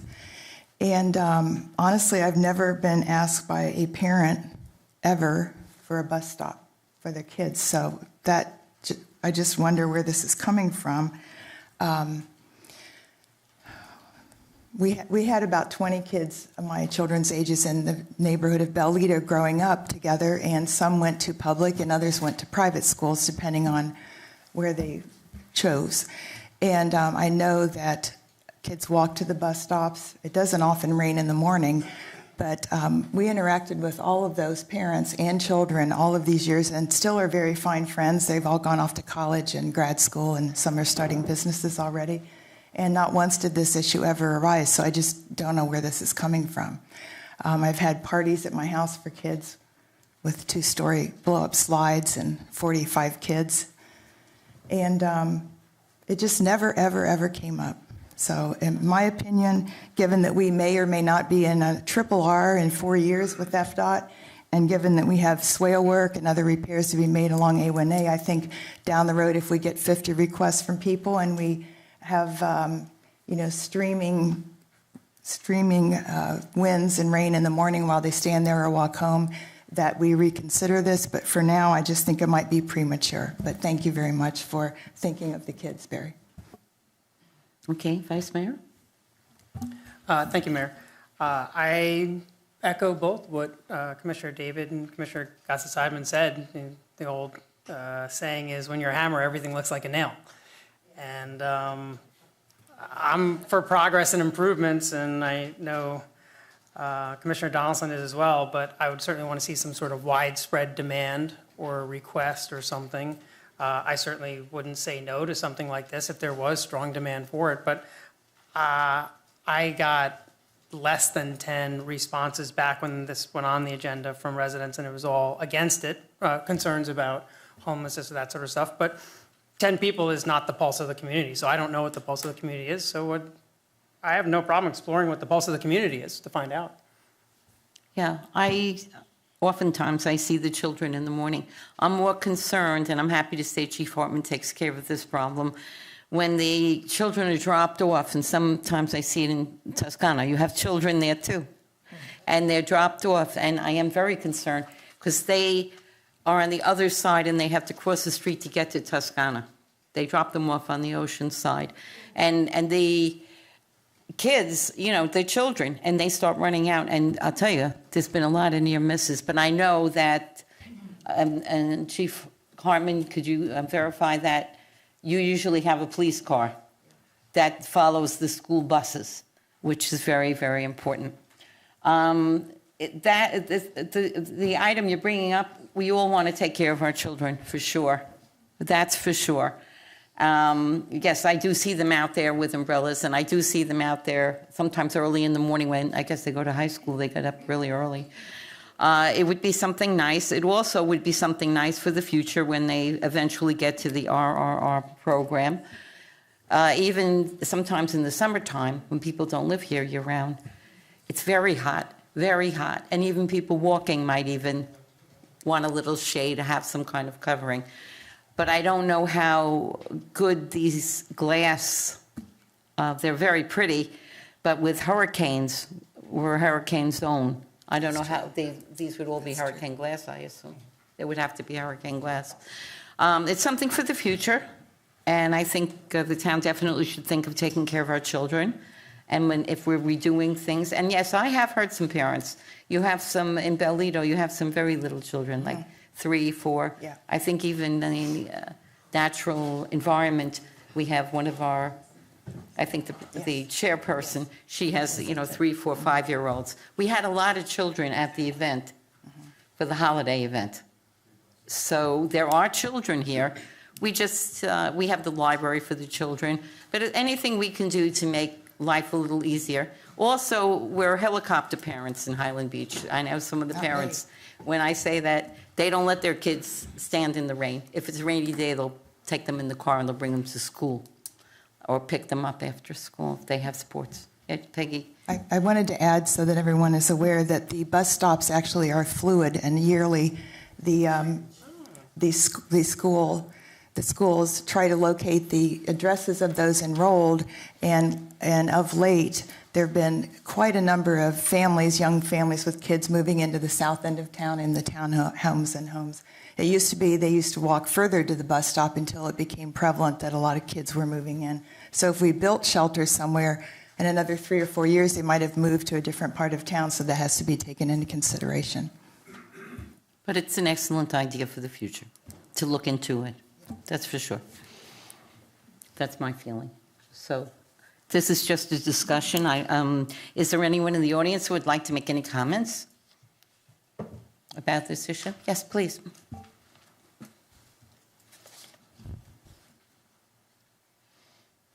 I'm wondering that before the town goes forward on a project like this, if anyone has a number of the number of school children that these bus shelters would serve, where they're located. Again, that'll change. The demographics will change through time. Now it might be a solution for a problem we really don't have. We have to think of safety, but putting up a bus shelter will not necessarily stop a child from crossing from one side of A1A to the other. That's not relevant. And it also depends on where that bus shelter is located. It might be easier to reroute the bus to make a U-turn somewhere and drop them off on the side of the road where they live than to invest in multiple shelters, which may be in the wrong place 5 years from the time they're built. And my guess is if they have to be built to withstand Category 4 or 5 hurricanes, they're going to be far more expensive than one put in the city of Chicago. So my guess is they could run $20,000, $25,000 a piece or more. So I think we should, if we're going to really consider going through the expense, find out how many school children we actually have. 3-year-olds and 4-year-olds are usually not walking to school to themselves or back and forth. And I know coming up from, living up north most of my life, I walked to my public school, which was 4 or 5 blocks away, through the snow. Of course, the superintendent came from Maine, and anything less than 3 feet, he didn't call off school. So I walked through some pretty bad weather, but I think safety is more of a concern than getting wet. And therefore, if you have children crossing A1A, you might consider having the bus drivers, make a U-turn and then drop people off on the proper side. It's a lot cheaper and safer solution, I think, than building a lot of, shelters that might be in the wrong place 3 years after they're built. But just find out how many people it would actually serve. Thank you. Thank you. Have we called, town manager, have we ever called the school buses? Or maybe Chief Hartman knows. No, we haven't. We haven't, I think before, years before, we have. I have some information. Oh, yeah, the Peggy Gossett-Simon has the information. Years ago, maybe we did. This may be a partial answer, but I know in 2007, I think it was, the Sun Sentinel came out to our street and did a story on the rising number of families moving into Highland Beach. Took photos on the street, the kids. At that time, it was around 180. And looking this up years ago, again, that had actually risen to around the 200, 220 mark. But that included, that was based on, I believe, tax rolls. I'm not sure now the basis of the study, but obviously we'll know with the next census. We'll get an updated figure. But it was around, I would say 200, give or take. And that might have included college students living at home too, so up to the age of roughly 20, 21. I know up north, when the kids get off the school bus and they have to cross the street, there is usually a crossing guard and a bus driver, and the crossing guard comes out and watches the children cross the street. We don't have that. You are not allowed to pass a stopped school bus. I would assume that down here, you're not allowed to pass one either. So, if they sit there and wait until the kids cross, that should help your problem of kids running out into the street to cross it. Well, Chief Hartman can answer this because I think, could you explain what's happening now? The problem is also we have an elderly community, and sometimes people, they don't see as well or whatever.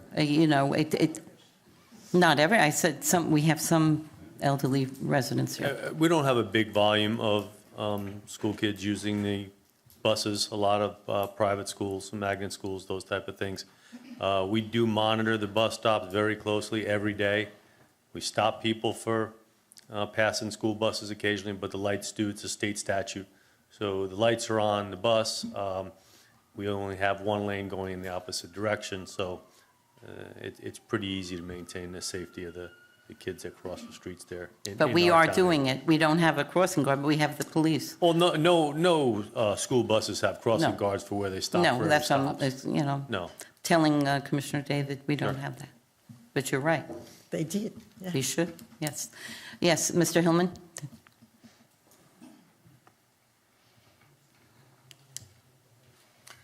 Doug Hillman, Dalton Place. First of all, I want to thank Commissioner Donaldson for bringing the subject up, looking into the future, coming up with potential ideas. This one happens not to be such a good idea, but the concept, we got to look into the future. Seems to me as though all of the commissioners, they're unanimous about this not being an idea they want to move forward on. Discussion was held about the safety of the kids. Head of the police force says, not an issue. Seems to me as though subject's finished. Let's move on. Thank you. Okay. This young lady wanted, no? Okay, you're good. Thank you. No problem. All right, with no further comments from the commission, we'll move on. Up to D. This is discussion on protecting the coral reef system in Highland Beach, including Yamato Rock and the 3 reef systems according to Florida's Coral Reef Protection Act. Commissioner Gossett-Seidman will explain this to us. Please, Commissioner Gossett-Seidman, go ahead.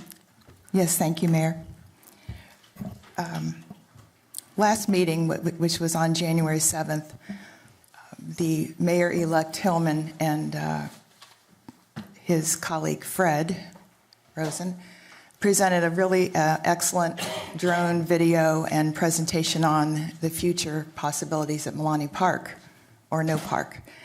And I was trying to go to sleep that night, and it was one of those things, I don't know if this happens to you, but it just like bingo. I just had this light bulb in my head. And I realized these reefs are protected by federal and state laws. And I got up, and I went and Googled it, and I brought up the bills. I scuba dive. I haven't been out there in years. I was going to try to dive on Sunday, but the weather was not conducive. So I presented to everyone, so they have it. I'm not making a value judgment. I'm not saying this will save us or sink us. But I thought that it would be wise to bring up to my colleagues and the public the fact that there are very, very specific laws that do govern our reef system. And so and what, it's not clicking. Linnell, is something supposed to move?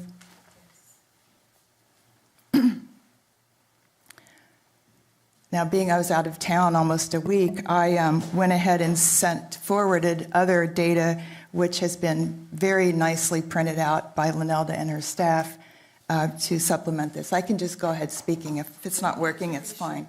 No, it's okay. So I can just explain verbally as well.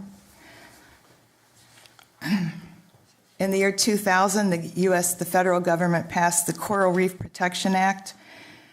It is listed and directed by the EPA as the Clean Water Act of the country. It is overseen, and there are very strict requirements for it. It protects the only coral reef in North America, the United States, which flows from the St. Lucie River to the north all the way to the Dry Tortugas, which is where where the old fort is. The most southernmost point is not necessarily Key West. There's the Dry Tortugas. The EPA. Go ahead. Okay, good. This just provides a layman's description of the act and some photos of coral reefs, the coral reefs. I've dived them since the late 70s, early 80s. They are not in the same shape as they were in the 80s. We have 3 reef systems right offshore here from St. Lucie down to the Keys.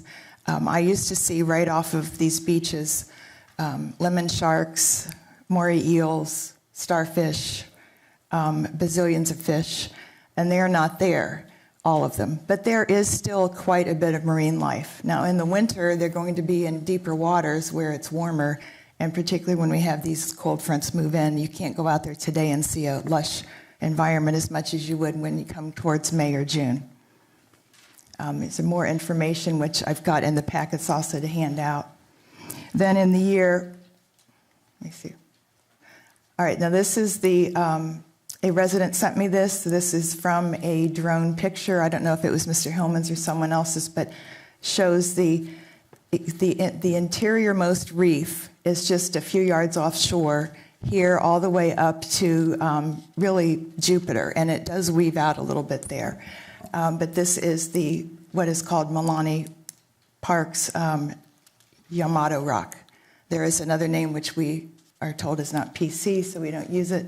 However, you'll find the other name in the literature occasionally. If it pops up, you'll excuse me. This reef is pretty well laden still, particularly in the summers, with a lot of marine life. The brief geology of the reef system is it's millions years old limestone, which is formed by marine animals. And the marine animals turn into a form of limestone, which basically is the whole peninsula of Florida and many of the areas surrounding the Gulf Coast and the North Atlantic as we get towards Virginia. This was me and a diving buddy in the early 80s. We found that many sand dollars, which we actually did put back in the ocean because we were very particular about that. But that we found that right off of what is now the Toscana Clubhouse. Oh, that's the end of that. So building on the federal law, there's a state law that was passed in 2009. It's called Florida's Coral Reef Protection Act, and it governs the damage by anchors.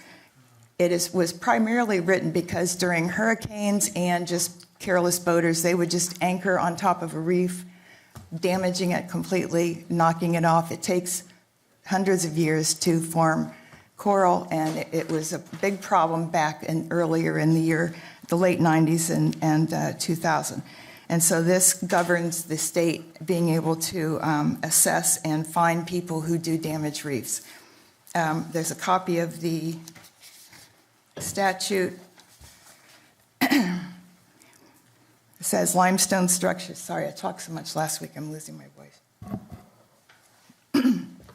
Limestone structures composed wholly or partially of living corals, their skeletal remains, or both, and hosting other coral-associated benthic invertebrates and plants. That is defining a coral reef. So even if there's a dead reef, it is protected by this act because that is future limestone.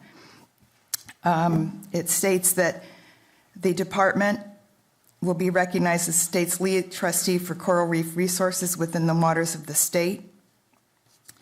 And in the 3-page statute, it also says, for the anchoring of a vessel on a coral reef or for any other damage to a coral reef, which covers people on foot, in personal watercraft, snorkeling, scuba diving, whatever.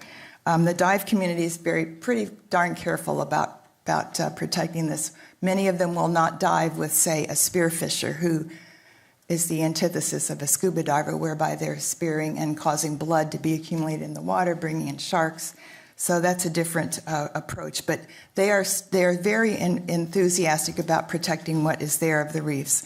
I think we've lost something like 20 species of coral out of 35 in the last 30 years, and that's why everyone flew up their arms and said enough. Then 2 years ago, Representative Lauren Book of Broward, a city in Broward, proposed and passed unanimously in both sections of the Florida legislature, unanimous, a further Protection Act resolution which allows the state to seek federal funds for protecting the reefs. And this was very important because without that, we couldn't have sought federal funds.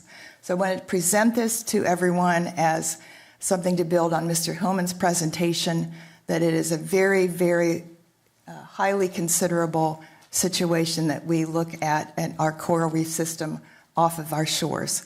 You know, we have a lot to regard in this little town. We have the Intercoastal Waterway, which is the Army Corps. We have the beaches, which are federal government, the reefs, federal government and state.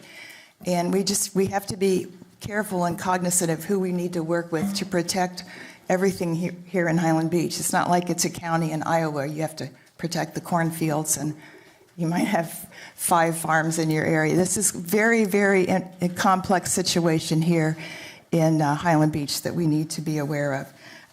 Then 2 other things factored in that I found very interesting. The 3 South Florida newspapers formed a liaison 2 years ago, and that is the Miami Herald, the Sun Sentinel, and the Palm Beach Post. And they work together to share stories and editorials concerning protection of the reefs. Then Channel 5, WPTV, signed on with their Protecting Paradise series. Both can be Googled. They're very extensive. And I think there's a heightened public awareness, as well as with the media and the legislature, that this is just not something to be toyed with. Therefore, I'm putting it out there for the commission and the public to consider as we move forward with any talks about the park, and as we move forward with just keeping vigilant about our coral reefs off our ocean. Thank you. Great, thank you. Okay, did any commissioners, Commissioner David, do you have any comments? Commissioner Donaldson?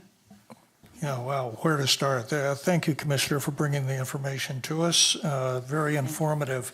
I think that, it's good news that there's federal funds out there to protect the reefs.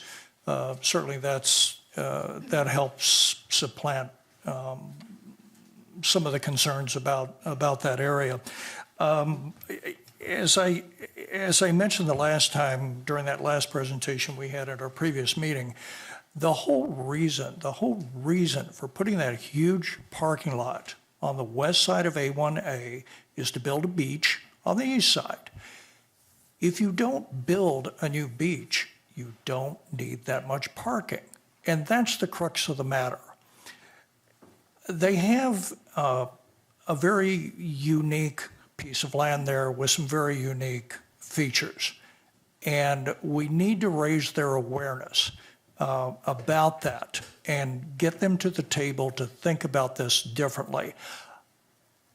The real question to the county commission is, do you want to be coral killers or not? It's that simple.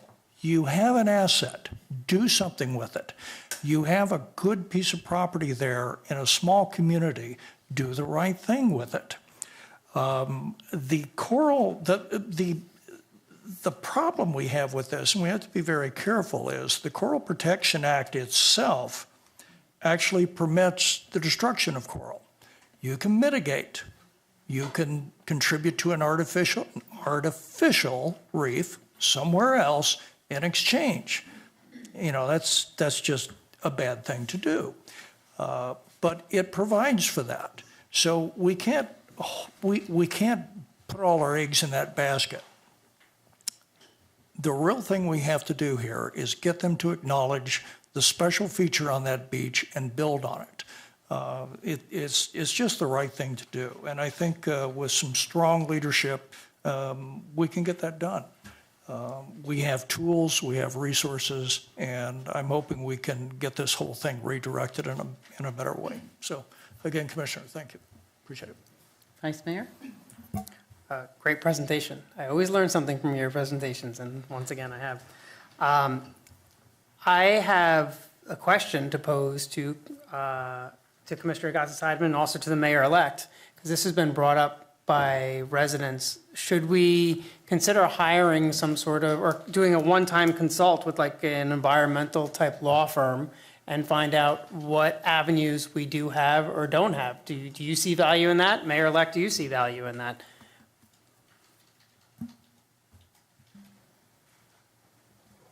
I'll let the mayor-elect go first. Yes.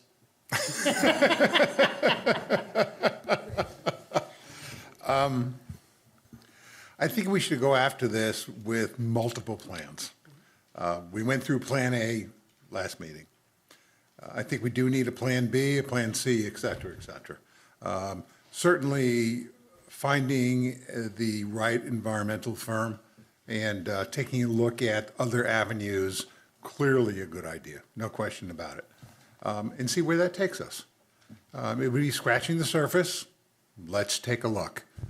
I'd like to go back, if I may, to what Commissioner Donaldson brought up. Can you expand on that a little bit? It is just from what I read in that Coral Protection Act. There are mitigation provisions.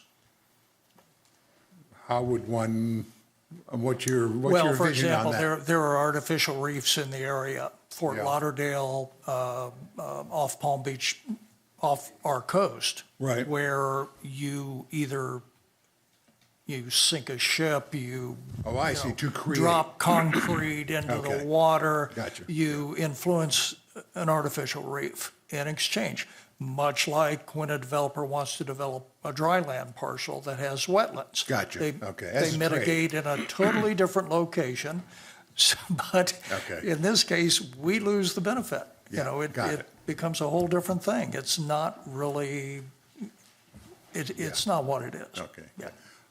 Peggy, if I may, the rarity of what we have here was exemplified by what you were sharing with us all. And protecting that, not at all costs, but that's clearly a goal here, no question about it.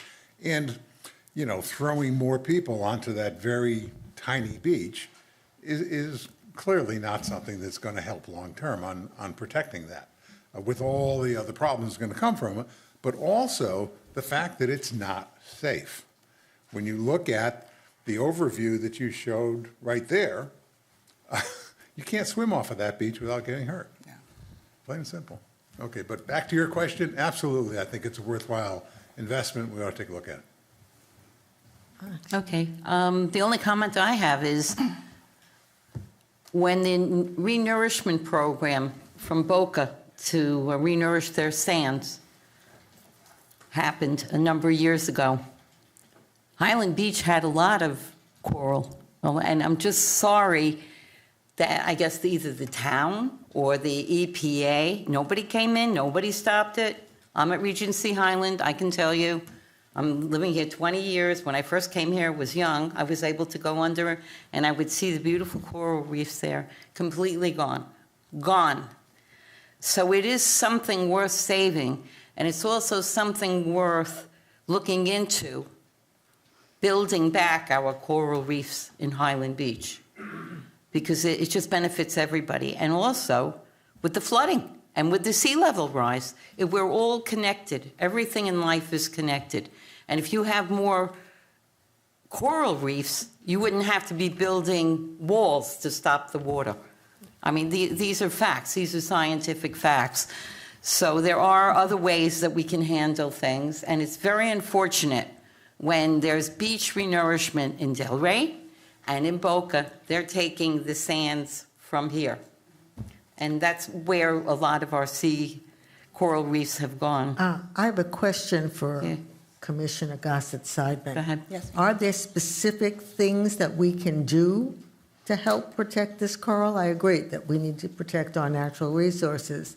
But that being said, I'd like to know what I can do to help protect it. Well, there's public awareness. I don't know if people don't dive or snorkel or go in the ocean, they may not know about the reef system, or if they haven't lived here very long. So that would be of assistance. Depending what happens with this parcel, we could, put signs up at various parts of the area, whether it is turned into a park or not, stating that the coral reefs are delicate. The rock that is the outcropping here is really a millions-of-year-old part of the old live coral, as much of Florida was. And I did find this kind of cool photo, which I didn't get up in time to put on the agenda, but this is the rock. If you can see where this arrow is pointing, this was from 1910, I believe. And the rock is way out there. You'll see that the ocean, this is, I'm guessing, high tide, but the ocean and the beach is further away. And then at low tide, that rock is exposed. It was 1910. And then if you see these are available at the front office if anyone wants it. These are actually tide pools where a lot of small fish and small invertebrates live. They're covered during the high tide, and some of it is, there's much more showing where there's a low tide situation. And this is also used for spawning and all kinds of fish life. And you can see in this picture where this is FAU has done extensive research here, and you can see when they carve into the rock, you can see the old coral formations actually inside the rock, inside the limestone. I do suggest that maybe our Board of Natural Resources could get involved. FAU is very, very busy, and I called FAU and also Gumbo Limbo and the City of Boca. And the City of Boca Parks Department, who is in charge of turtles and sea life, said yes, there's innumerable different species of corals. Venner stating that he's holding $6 million just for sea rise and environmental issues in small towns. And he's put on his top 3 issues is the environment. So I think we can go in that direction rather than just saying, oh yeah, there's a big rock on the beach. It's important to know there's a lot to it. Thank you. That helps. I would like to give people in the audience an opportunity. Would you like to speak, please? Just state your name and your building. I never forget you. June Kerr, I'm at Beach Walk East, and I swim the length. I haven't lived here very long, but I swim the length, except for January, February, and March, because I don't like the jellyfish. They don't think much of me. But what I was going to say echoed what the commissioner said. Instead of paying towards a man-made, why not either take that portion and get a social or educational group to grab hold of it for research? Or why can't we form, if you're going to go somewhere else, pay us towards our natural reef so that we can reinforce it? I'm sure there's got to be some sort of a methodology to start so that we can form something similar to the paying towards, the carbon neutral stuff that they're doing right now at the G Summit. Mm-hmm. So instead of paying a man-made for offsetting, pay our natural reef and we can reformulate it. It's a shame because we had the coral reefs. And Yes. we've been negligent as a society and as a town to follow through on that. But on we the still living have reef. it. So I Yeah. think if said correctly, you're on the right track here. Yeah. Okay, thank you. Thank you very much. John? Still John Ross, still Casarina. So we sort of ran over Vice Mayor Bobby's suggestion that we consult with an environmental law firm. What's the downside? I can't think of one offhand. There should be limits on how much we should pay at this point to look at alternatives, but at least do the consult. There isn't a whole lot to lose in that, and there's an awful lot to gain. And it's an idea for an action we can actually take at this point to find out first what our rights might be under law other than the county's, and secondly, in spite of potential mitigation actions by the county. But second, to find out what actions other places have used, what law there is, and what might be done to restore sanity to this question, because clearly the drawings that were submitted by the county are untenable for Highland Beach from one standpoint to another. Spend the money. It's not a lot. Figure out what it's going to be, put it through the various boards that would be involved in it, and find out what services, interview and find out what services such a law firm could provide to us both now and over the next 5 years as this thing winds up developing. Thanks. Thank you. Mr. Hillman? Sorry.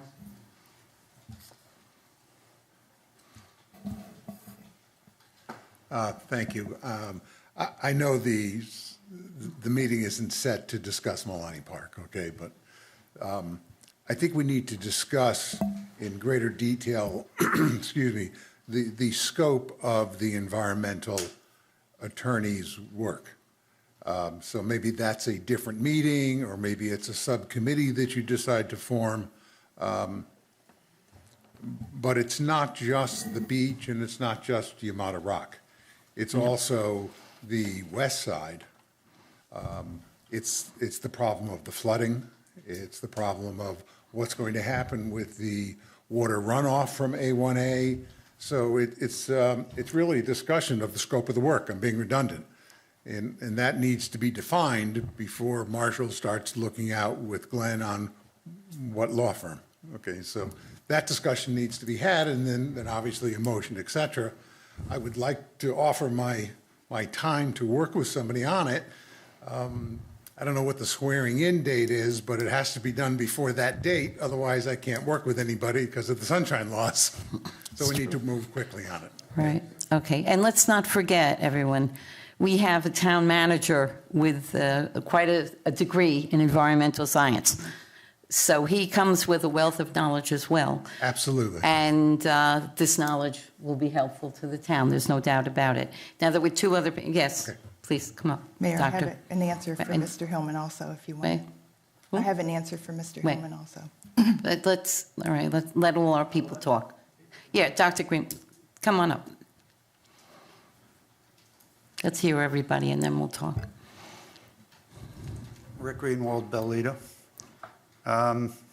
It sounds like you're coming together with this. Again, I think this is a process, even though the county's not getting anything done, if you will, for 5 years, our input should start now. As has been pointed out multiple times, it's not a Highland Beach thing, it's a county thing. So what we need is an action plan to figure out how we as a town are going to deal with the county to hopefully get some of the great ideas that were presented at the last meeting to become incorporated in whatever the county's final plan is going to be. And again, from a governance standpoint, there are different ways to do it. It can come top-down from the commission. It can come from, well, let's just hire a law firm to go look into it for us. But to me, there should be, and it can always be changed as you go ahead, but you start with an integrated plan, which should probably come from the town manager, with the commission's endorsement about how we're going to proceed. Correct. And there can be various elements to that plan. One can be hiring a knowledgeable consultant, since none of us are experts on this. There needs to be input from various boards, planning board, for example, in terms of what we'd like to see as a final project, as a product, as all this moves forward, so that we get input from a variety of people. But start with a plan and not piecemeal. The plan needs to include, as was pointed out the last time, hey, the county's going to be having meetings. We should be having some people go to the meetings. Well, I mean, there's some meetings where we should have lay people, the citizenry go. There should be some things, I would presume, behind the scenes where either our town manager is talking to some of the staff up at the county level that's tasked with this, or possibly at some meetings that you guys go to with some of the commissioners speak with some of the people that are involved at the county level. But there needs to be an integrated plan where different people can be named so that they actually have responsibilities and deadlines and all that stuff, like a business plan. This is going to be one of the major projects, if you will, going forward for this community. And it should be, I think, approached in an integrated, serious fashion and not piecemeal, because when we do it piecemeal like this, every 2 weeks you come and you start to hear the same things without necessarily progress being made in between. Thank you. Thank you very much. And sir, would you, please.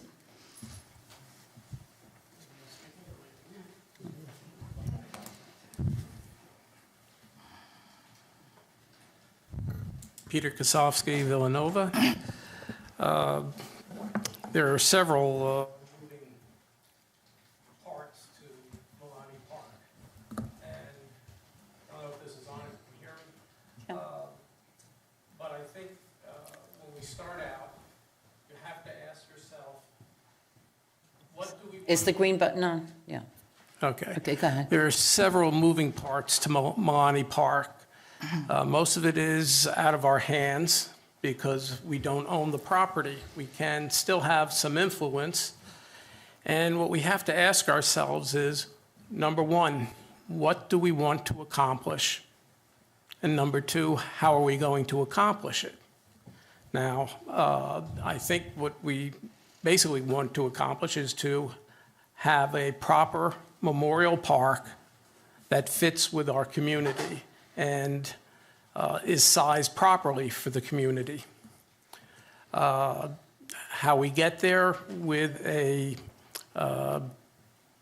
county that said it's a done deal, nothing could be changed, we might work around the edges, that is probably for a good legal team to put together with consultants. However, when picking out an environmental law group, I would make the suggestion that you pick a group that is a heavy hitter and politically connected.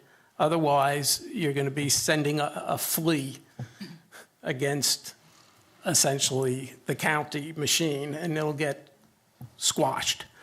A brief story.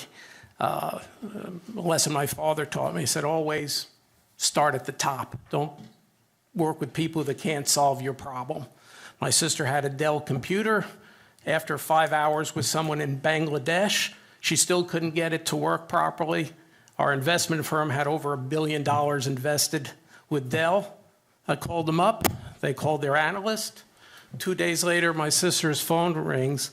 This is Michael Dell's secretary. What can I do for you? That's what happens when you start at the top. You cut out all the middlemen and all the bottom people that can't help you. So when you start with a law firm and a consultant, I suggest you start with a heavy hitter that can actually get the job done with the proper connections. That's all I have to say. Thank you. Thank you. Anybody else? No? Okay. Well, now we're going to start the last commission discussion on this. Go ahead, Well, I Vicki. just had an answer to Mr. Hillman's question regarding if we would need an attorney. There is item 9 in the Florida statutes does read this. To carry out the intent of this section, the department may enter into delegation agreements with another state agency or any coastal county with coral reefs within its jurisdiction. In other words, it is possible that the state could hand off to the county control of this, and that would be an area of law that we would definitely need input on. And secondly, we would need to find out if, which I do believe is the case, that federal law trumps a state law. But once again, that I'm not an attorney. Thank you.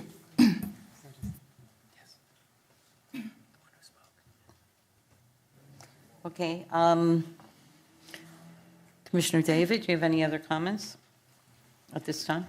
No, I think we're on the right track, and we need to have some investigative work done before we can discuss this thoroughly. Commissioner Donaldson? Yeah, You know, we, the last time this came around, the thrust of the whole thing was, you know, let's stop this. And the only way to stop it was basically, like we do on a lot of our planning efforts, is just kick the can down the road. So here we are again.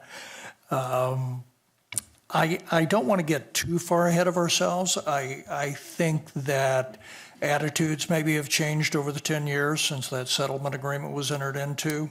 I think our first step certainly needs to be to take Commissioner Weinroth up on his offer to sit down and talk.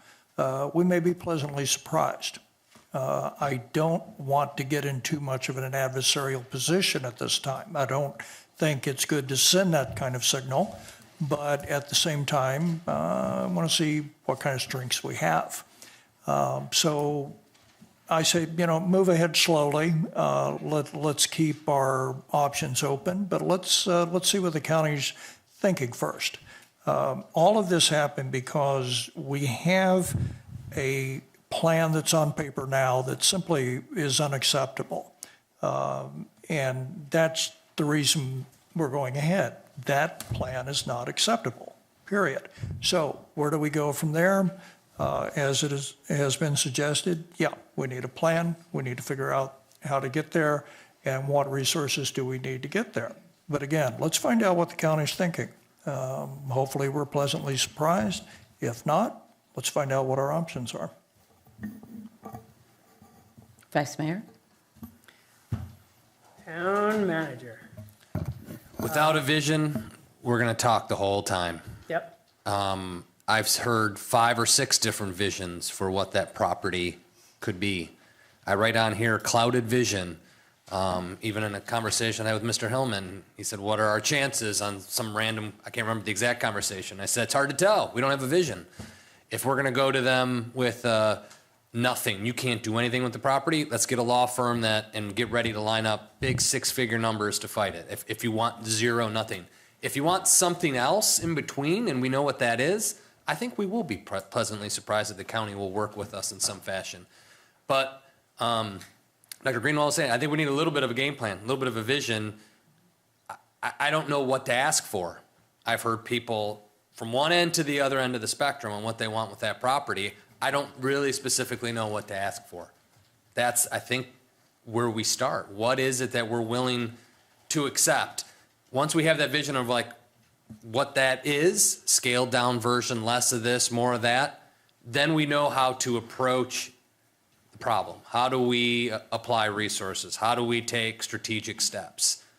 I think we can get to something less, but 0, I don't know. So, I mean, until we have that vision, it's hard to tell you what direction to take. You know, should we get a law firm on? Yeah, I'm sure we could get a consultant on just to give us some pointers, and because there will be probably some sticky points no matter what we do. Anything less that's in the agreement today or change from that agreement today involves court. So we're going to need an attorney. What type of attorney will depend on what exactly we're doing and if we need to have leverage on certain points. But we need that uncloud the vision a little bit, and then maybe we put a little committee on here, and we do need a strategy of how we all attack this, because it's going to be a community issue. It can't be just a manager's issue. It can't be just the commission's issue. It's going to be a community issue. This is really going to test us. Everybody came together on Ocean Walk. See if we can get everybody together on Milani, but with the shared vision of what that is, so we can attack that problem effectively. So what do you think the next step should be then? I think we start figuring out what we want there. What's our vision? We've heard it before in other emails. A survey would be a good starting point. What do you envision for Milani Park? What do you see as Milani Park as individual residents? Because we're going to get the whole gamut. We're going to nothing, leave it the way it is, but we're going to have to see what those opinions are across the board and see if there is common ground, somewhere where we can all land. Well, yeah, good point. And certainly one of the elements we don't want to overlook is the RFP process that the county is likely to go through to get that happening. the wording of that RFP, the intent of what they would like a consultant to take on is going to be worded in that RFP. So whoever eventually comes to the table and starts engaging the community and starts to define this thing, that's going to be very critical. So we have to keep a very close eye on their RFP and what we can read between the lines on the intent on that. Yeah, so they're a couple years out, just to give you their timeline. They're generally about 2 years out before they really get into design. Our settlement agreement has 46 stipulations for which the plan looks like. Anything less, we have to modify the settlement agreement, which involves court. And it's predominantly a two-party agreement, but there's a third party in there too that we have to figure out if, in fact, that party becomes involved, and that's the Milani family, if they come into this, because they're basically the right of first refusal and the naming rights. That's their play in the huge agreement, is that if it blows up, Milani's get the property back or have the right to refuse to purchase it. County paid, just some general background, the county paid appraised value for that property. They didn't get it gifted to them. So I don't see them seeing it as a three-way party because they paid market value. If it ever blows up and goes back on the market, it's going to be market value to acquire said land, with Milani getting, the first chance, first bite at that apple.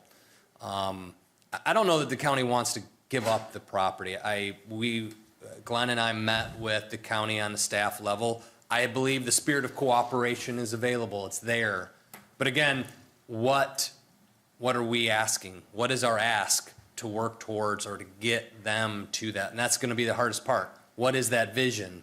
But I think it's there. I think spirit of compromise, doing a little homework up front, seeing if we want to get an environmental firm or law firm in place to assist at certain points is probably appropriate, just to have them. I don't know what that value is. It's probably going to be more of a professional services arrangement, and it could ramp up if it gets heated.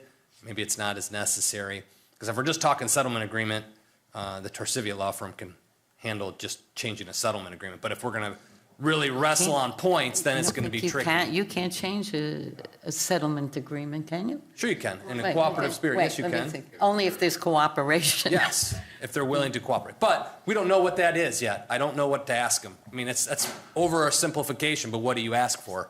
So I think if you ask me over the next few months, we should start taking some steps to form what our vision is, and try to see if we can't get to that through a spirit of compromise and stay away from an adversarial position for as long as possible.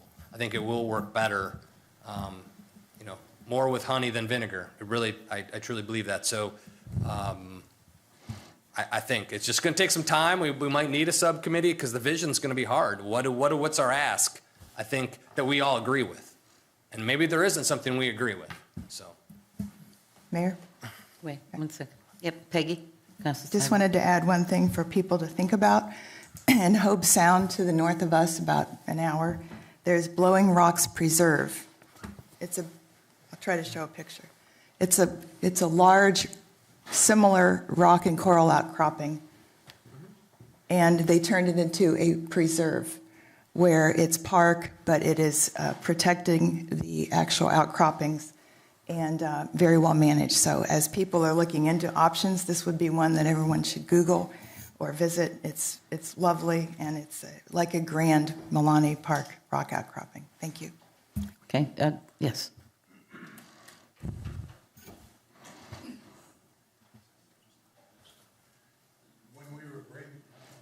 When we were brainstorming, that's where the idea came from, Blowing Rock. I think that's around 73 acres or something like that. So this is a mini Blowing Rock. The idea of bringing in the law firm was Plan B, separate from this. And just so you get my thinking here, Plan B is in case Plan A fails. So it's separate and apart from. The difficulty in going into this type of a negotiation is if we all agree on what our vision is and we want this. If we go in and ask for this and then we start to negotiate, we end up not getting this, we end up getting this. So many times when you go in to negotiate, I don't have it here, but you ask for that, and you end up getting this. So we have to know our audience a lot better before we know what to really ask for. So, it's kind of like premature right now. With the sunshine laws, it's very difficult to determine what we want to ask for because it's hard to have real creative brainstorming discussions. I mean, I know we have to do it, but we gotta come up with a way to get that done, all right?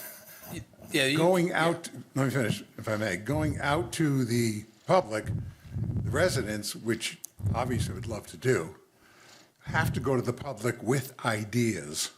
We can't go out there with a blank sheet and say, what would you like Milani Park to be? Because they'll all either say nothing or, put a townhouse on it or something. Got to go out there with ABCs kind of things because they don't know what it could be. And most of them will come back and say, leave it alone, don't do anything. So we have to go to them with ideas if we wanted to do any kind of a reasonable survey. Or we could do some focus groups, and get some input and go about it in that format. But again, got to give them ideas in case we want to get input. Okay? Okay, I would like to give my comment. Are you finished, Greg, or you didn't finish? Okay, and that was right. You went to the town manager. I always go back to the town charter. We are a weak mayor and a strong town manager. That is our charter.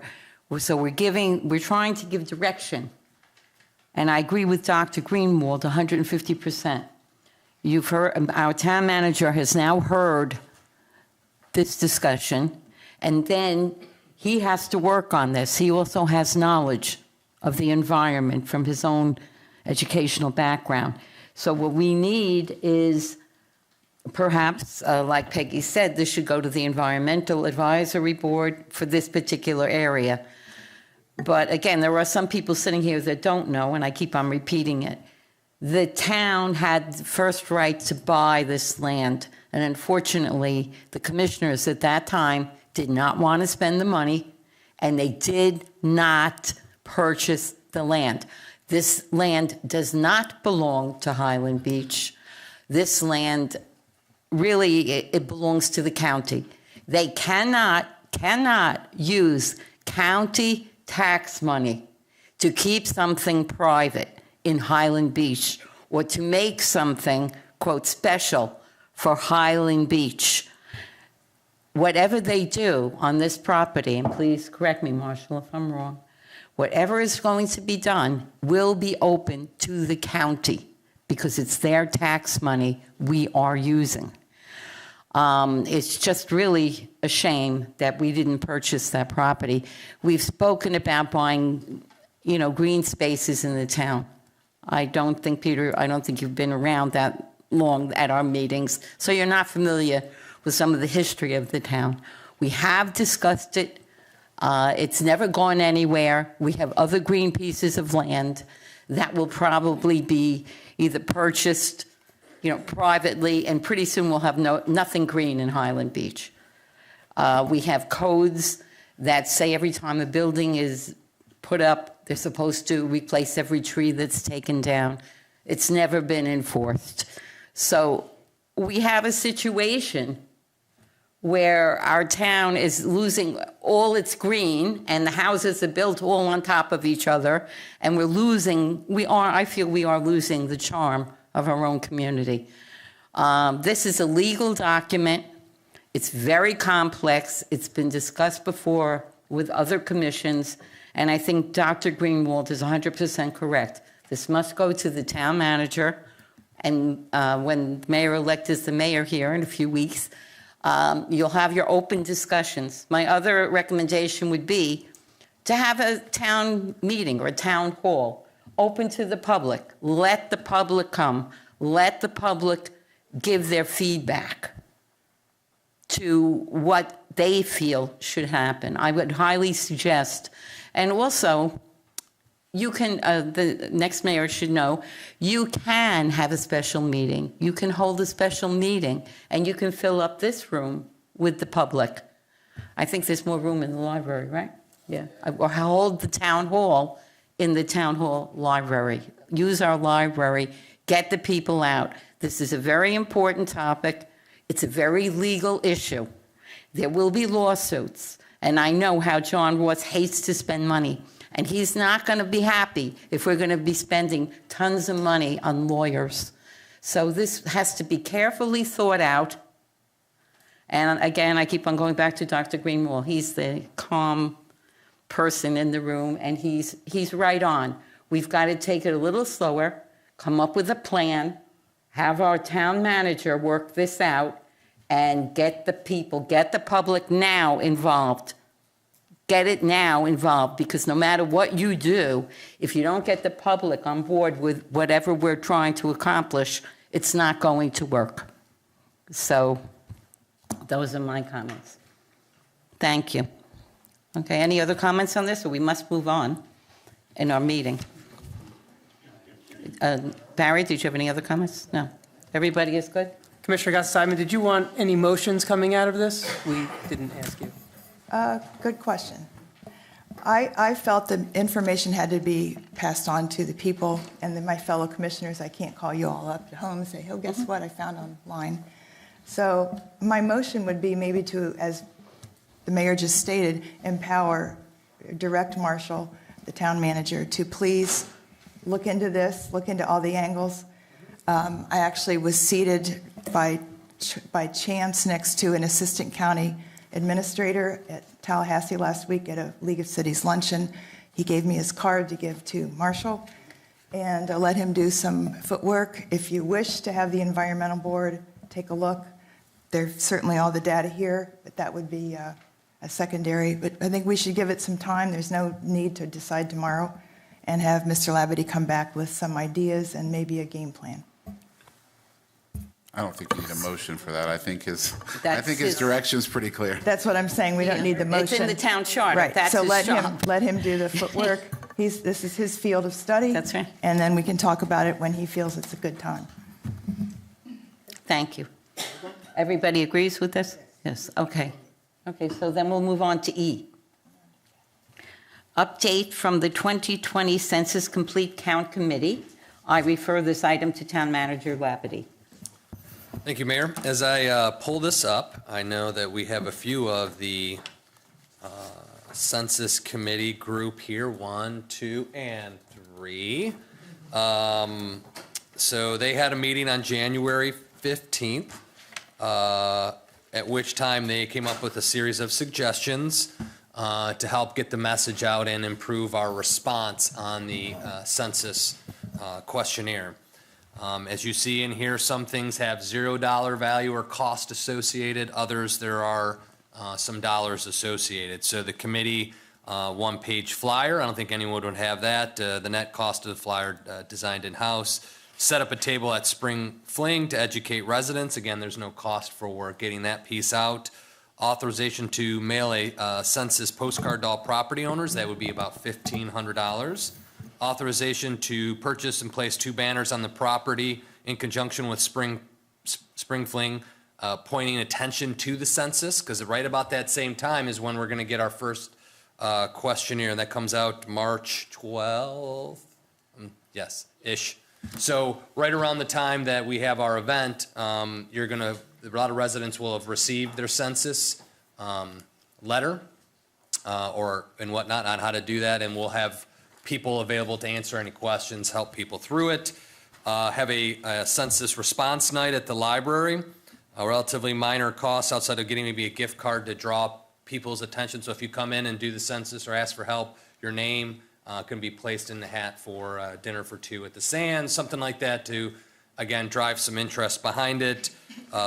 Police message board, Chief says is a great idea to notify when the census is due. We can put out there, don't forget the census, put it somewhere in the center part of town just to draw more attention to it. And then we might be able to post some census messages to the police department Facebook and Twitter pages. We'll have to talk with PD to make sure it stays consistent with their policy on messaging for that. So total cost about $2,500. The committee kind of had that action meeting. They spent a couple hours on the 15th going through this and how they get that message out. It's really important that we make sure everybody that does live here gets counted, helps us get federal dollars in our legislative representation. So I'm presenting that to you, hopefully for some level of action the committee is looking for to move forward with some of these ideas and keep census moving forward. Again, the chair, vice chair, and committee member are here to answer any questions as well. Okay, Commissioner David, you have any questions? I have comments, not really questions. I think this is a reasonable amount of money. I think for a town of this size, to get as many people counted as possible for us makes a difference. 2,000 people in this town makes a difference. 2,000 people in New York City does not. So we have to let people understand it's not where you're registered to vote. It's where you are when you fill it out. And it matters to us because we will get more money because of it. So I think that's a reasonable amount to spend to try and get more people. Commissioner Donaldson? Yeah, the census is vitally important. This is a 10-year picture of where we are. The wealth of data we get from this is fabulous. So this is a modest request for $2,500. I have no problem with that. I think the program is very clearly lined out here. It makes a lot of sense. I would support moving ahead on that basis. Commissioner Gossett-Seidman? Yes, thank you. I missed the first part of that. I'll review on the video. But I do believe it's extremely important now to get a right count as well. It's just simple. I think people are confused. They feel they're not going to be counted if they vote up in New York or Boston. I hear that. And so, we need to get over that problem and see if we can't get as best a count as we can. Vice Mayor? I echo all the previous comments. Okay. I also have a lot of people very confused. I even had a resident in my building who was adamant, and I'd like to ask Teresa, did you find out that answer? He's saying you have to be homesteaded in order to fill it out. Yeah, well, I've heard that from a lot of people, but no. Okay. Good afternoon. Please clarify that for people listening. Listen up, people. Go ahead. Absolutely. Teresa Cuevas, Assistant to the Town Manager and the Chairperson of the Census Complete Count Committee. That is not correct information. Where you are on April 1st is where you fill out that questionnaire. That is the final answer. Where you are on April 1st is where you fill out that questionnaire. Another question that came up. Let's say you have the housekeeper that's there in your house, and she has it, and she doesn't know how to fill it out, and you help her. Does she say she's in Highland Beach? I mean, it is confusing. It's very confusing. Does she live there all the time? Is she a resident? No, but she works in the building. Well, it's where she lives. Where you lay your head on April 1st is the address that you use. It's where you sleep. Where you live, where you sleep, where you lay your head. So if you're on vacation and you get this form and your head is in Costa Rica.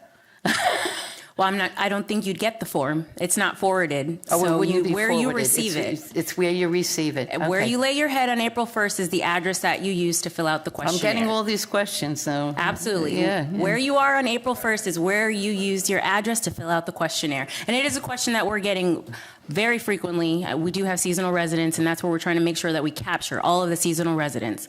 So where you are, where you lay your head on April 1st is where you complete your questionnaire. What about the Delray Sands?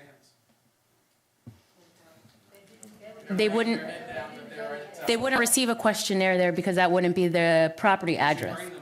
Yeah, that's right. It could be. I mean, it could be. But, people, who knows with people. Now, I know some people that say, well, if I'm a resident in Maryland, when I go back, I'll fill it out there. I don't know. Well, that would be up to you. That would be your decision. But for people that are confused on what address to use, where you lay your head on April 1st is where you should fill out the questionnaire. Okay. Well, I think that should be in big letters. It absolutely will be. That's our message going mailings. forward. Absolutely. Yeah, where your head is, where you lay your head that night. Okay. Thank you. I mean, I'm all for getting participation from residents. It's very hard. Maybe we should tell them it'll cost money and they'll fill it out. Thank you for the support. We appreciate it. Okay, thank you. The email, and if I may, we will continue with the email campaigns as we do with all the communication throughout the town. It wasn't included on this list, but we will continue getting the information out in every way possible.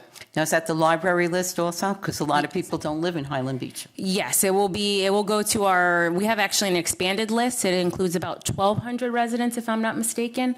But we'll send the information out, just getting the information out to everyone about how important it is to fill out the census. And I'm sure Rich will pick it up too. Yes. Yeah, he's going to have an article, I'm sure. Yes, so I guess I will make everyone aware. You are able to view our meeting. It is on the website, so you can go back and watch our meeting. It was a very lively discussion, and we went through a lot of suggestions and ways to educate the public. But we did have one resident that was in attendance, and I do want to make everyone aware that if you do not fill out your census when you receive your card, the next step is they're going to mail you an additional letter letting you know, hey, we haven't received your information. Please fill out your census. If you do not fill out that second letter, then someone will come to your door and they will be knocking on your door. And it was discussed that the census workers do have security clearance just as law enforcement. So they can get past your security gatehouses. They will get to your front door and knock on your door to let you know, hey, we haven't received your information on the census, fill it out. I didn't know the condos were going to allow that, but that's interesting. Yes, and the condos They do. have That's what to. the resident said. She lives on a Yeah. high floor in a condo and someone came knocking on her door 10 years ago. Yeah. Are you going to send out to the managers of the condos that information? Absolutely, Yeah, yeah, absolutely. yeah. It was a Census Complete Count Committee. I know they don't. Any other questions? No. Thank you. Anybody would like to make a motion for the, to pass for the Census Committee to use that 2,500? Yes, I move that we authorize the spending of money to follow these recommendations of the Census Committee. Second it. Okay, roll call, please. Commissioner David? Yes. Vice Mayor Bobby? Yes. Commissioner Donaldson? Yes. Commissioner Gus Simon?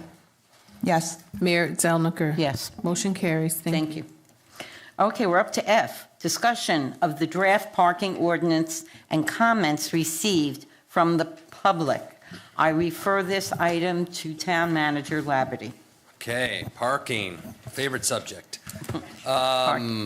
Again, you'll see the long history starting back in January of 2019, and actually the conversation started a little bit earlier. I want to preface our conversation today for those that are listening in the room.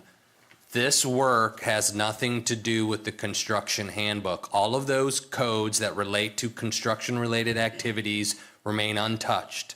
This is the rest of the story, if you will, the rest of the parking elements and how we have discussed that and come up with a reasonableness to how we're going to regulate parking, though some of it was outdated. So we've gone through this exercise. We've had a lot of meetings. We moved it to the sub-boards. They had some feedback, brought it back to us, and we've discussed it. Today is not a first read. Today is the response that the commission tasked with myself and the chief of police to come back with a clean version or a new first reading draft that we could consider moving forward with. So if we like it, I don't know if we can make February 4th. Yeah, we could because it's a first read. We don't need to. So we can come back February 4th with the first read and then move back into that order. So what we've done is Chief and I spent a lot of time talking about it. Chief more so because he started this at the beginning. So basically we captured the essence of the public feedback, and we have additional feedback on your desk from folks that came through yet again. So we have more comments that we've received. You have them before you. So we've tried to capture that feedback, the commission comments, but we also wanted to apply a sense of reasonableness and have an ordinance that reflects basically our current practices, what we've been doing. When we left the last meeting, I said, really the one question we have is, do we or do we not allow residential guest parking on our streets? That's your biggest issue that you're faced with when wrestling this parking issue. The other items we can work our way through, but do you or do you not, again, this will be a public policy question to the commission, have guest parking? We've had guest parking for as long as we've looked back. A property owner could have a guest park in front of their home, and that goes back at least 12 years as far as chief could look back. That's been our common practice. So you have comments. So what we have in there in this draft is we basically said, okay, you can temporary resident guest parking is allowed so long as they comply with 16.4, which is all the types of unlawful parking. That goes on to the roadway side of another vehicle. You can't park on a bike path. You can't park within 20 feet of an intersection. You can't be more than 12 feet off the edge. You can't facing against closest traffic. Signs, curb markings that prohibit. So basically we have that in place. So you can, resident guest parking can do it. Commercial, pool people, landscapers, they have to make every attempt to be in your driveway. If they can't, they park on the road. That's okay while they're performing that service. Then they must leave. There is no overnight parking. We've included the provision for commission approval to place no parking sign. So Chief and I will come with a recommendation to place a no parking. Commission is the ultimate approval to say, go ahead and place that. If somebody has an RV and they have to park it in their driveway while they're getting prepped for it, we had a conversation on that, and 24 seems somewhat limiting. That moved to 48 hours, not on the street, in your driveway as you're loading, unloading, prepping your RV for your next big journey. So long as you can't see a commercial vehicle, it could be parked in your driveway. It has to be obstructed. Doesn't mean you get to climb their gate and look over and see it, but you can't see it from public viewpoints, okay? And that's what we put in, and that's been kind of the common practice for a long period of time. You have yet some more public comments. Some I have emailed to you as I've gotten to them. Vice Mayor Bobby had some additional ones. He sent those along, so we have comments. With this, I turn it over to the commission. What would you like to do? Okay, I'm going to start with Vice Mayor Bobby, because he lives on a side street. Oh, so does Commissioner Gossett-Seibert, but. I know, but she's coming next. Thank you for letting me start. I hate to do this. I'm going to start with a little bit of the minutia, and then I'll go into the bigger picture. I think the draft is actually a great improvement. I'm going to call the chief up because I need an explanation from him on one section. And this is section 16.7A. And I'm calling this the Dr. Pam clause. So Dr. Pam's a resident in Bell Lido. She happens to have, she's an orthodontist. She happens to have a wrap on her car that says Dr. Pam on the side. And she parks it in her driveway at night. You can't see it. She has a fence. She has a gate. She has hedges. So you have to peer over her gate to see it. The way I read your ordinance, in no event may the vehicle on such premises, this is the commercial vehicle parking. Yeah, yes. In no event may the vehicle be on such premises the hours of 6 p.m. to 8 a.m. or on Sundays or legal holidays. So are you going to ticket Dr. Pam for parking in her driveway every night? You're talking about that says visible from the roadway? Well, yes, it's not visible from the roadway, but it says in no event the vehicle be on such premises the hours 6 p.m. to 8 a.m. Correct, and I think that's something that's always been in place. It's pretty standard, I think, in probably most municipalities or associations too, where they don't want commercial vehicles overnight. Now, in this case, I think it's where you see it says visible from the roadway. So if someone has it behind hedges or in a garage, I think that's an exception. Right. I think there's a wording problem here, Yes. because I think that, as the vice mayor is sort of pointing out that seems to apply to both those situations. You're saying if you can't view from the public, it's okay. And then it's also saying, well, you could also have them when you're doing on-premises work, and then it says a no event. So you have, that's really referring to the ones where they're on-premises doing work, not the ones you can't see from the right-of-way. I just think we need to clean that up a little bit, because it's, did you follow what I was? No, I'm not really, but I'll look at it. The first sentence says, you can park as long as you can't see it, or if you're doing ongoing work. Then it says a no event, which ostensibly would apply to both the situations. I see. So it's a wording No thing, event, but that's a very good point that needs to be nuanced a bit. Because I think that if it's not visible, then it's okay anytime.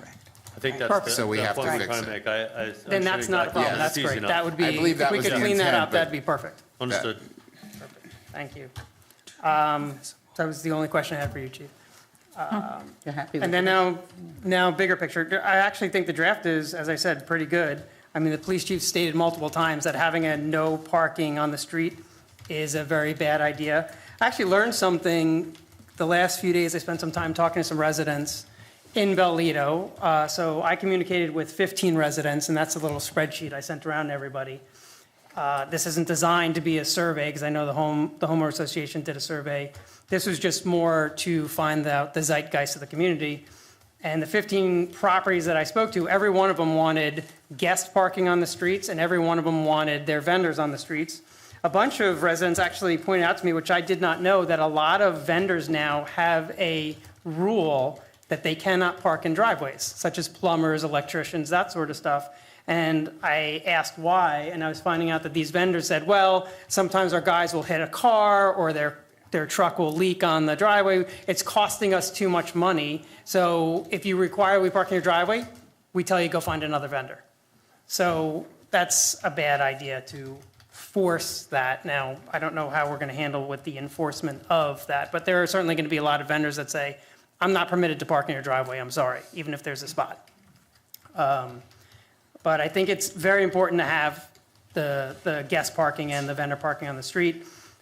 There's a lot of feedback, strong feedback on both sides of this, right? There's 3 residents in Bell Lido that have been screaming for no parking. The reason why I talked to 15 residents over the last few days is I was trying to figure out, are they the zeitgeist of the community or not?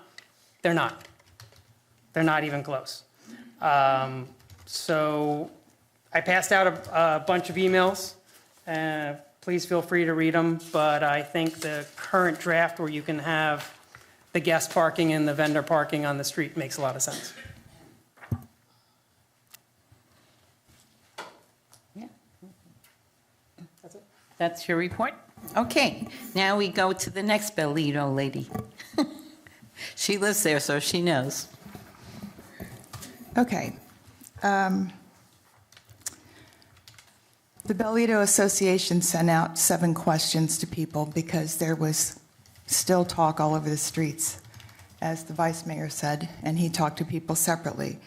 I did not get a copy in time of the answers, but 35 homeowners, families answered. And of the 35, 80% wanted no street parking of guests of the residents. So we have a bit of a problem because those numbers from the association do not match the vice mayor's numbers. So possibly we talked to different people, but it gave the association members, which include about 80%, 85% of the homes on the side streets. The association is not mandatory, but most people do belong. It includes the north side of Highland Beach Drive, 3 streets of the Bell Lido Island, Bel Air Drive to the south, and then Russell Drive to the south. Here's something that I found out to be very interesting. Residents, full-time homeowners, aren't always the problem. Apparently, the 8 northeastmost residents on Highland Beach Drive is 8 Airbnbs in a row. They are doing whatever they want. They are parking here and there and everywhere. Then on Russell Drive to the south, the very south end of it, is a homeowner association with a lot of guest parking, very vigilant about not parking in the cul-de-sac. But the north side of the street, as well as Bel Air Drive, is about 70% landlord absentee rentals. They do not answer questionnaires. They do not direct, sometimes, the tenants to the rules. And therefore, there's a second complication with this. So it's just not full-time residents of 20 and 30 years. It's these other factions. Now, how do you discern who is a renter, an Airbnb, and a mother-in-law of a longtime resident? It is a very difficult job. What the president of the association suggested is the annual meeting for it is next month, and he has invited the chief to come and address the issue and suggested that we possibly table this until that time, which is usually about 98% attendance of all members. And that would be like the last-ditch effort. Do I personally park on the street? Yeah, one kid of mine does a lot. Not anymore. I'm pulling the lawn guys in because, frankly, they can make it into my drive. I have a very large driveway. It was shown when I did a little synopsis of the side streets that Bel Air Drive, and there's a lady, Diane Matthewman, is very vocal about no parking, and so I went and spent 4 hours on the side streets, and that's because the best spot on her street is in front of her exact townhouse. So everybody parks in front of her townhouse. There's no other place to park. They're either fire hydrants, mailboxes, or wall-to-wall driveways. I found out in this course that we do not have a code to restrict the setbacks on townhomes or include it as a pervious lot. So if we have a townhome being constructed, they could pave the entire lot, front, back, and sides. So that's something we can tackle down the road. All of these issues, add up to, I think we need to have the meeting, let the people be heard with the chief, and bring it back in March, possibly with our two new seated commissioners.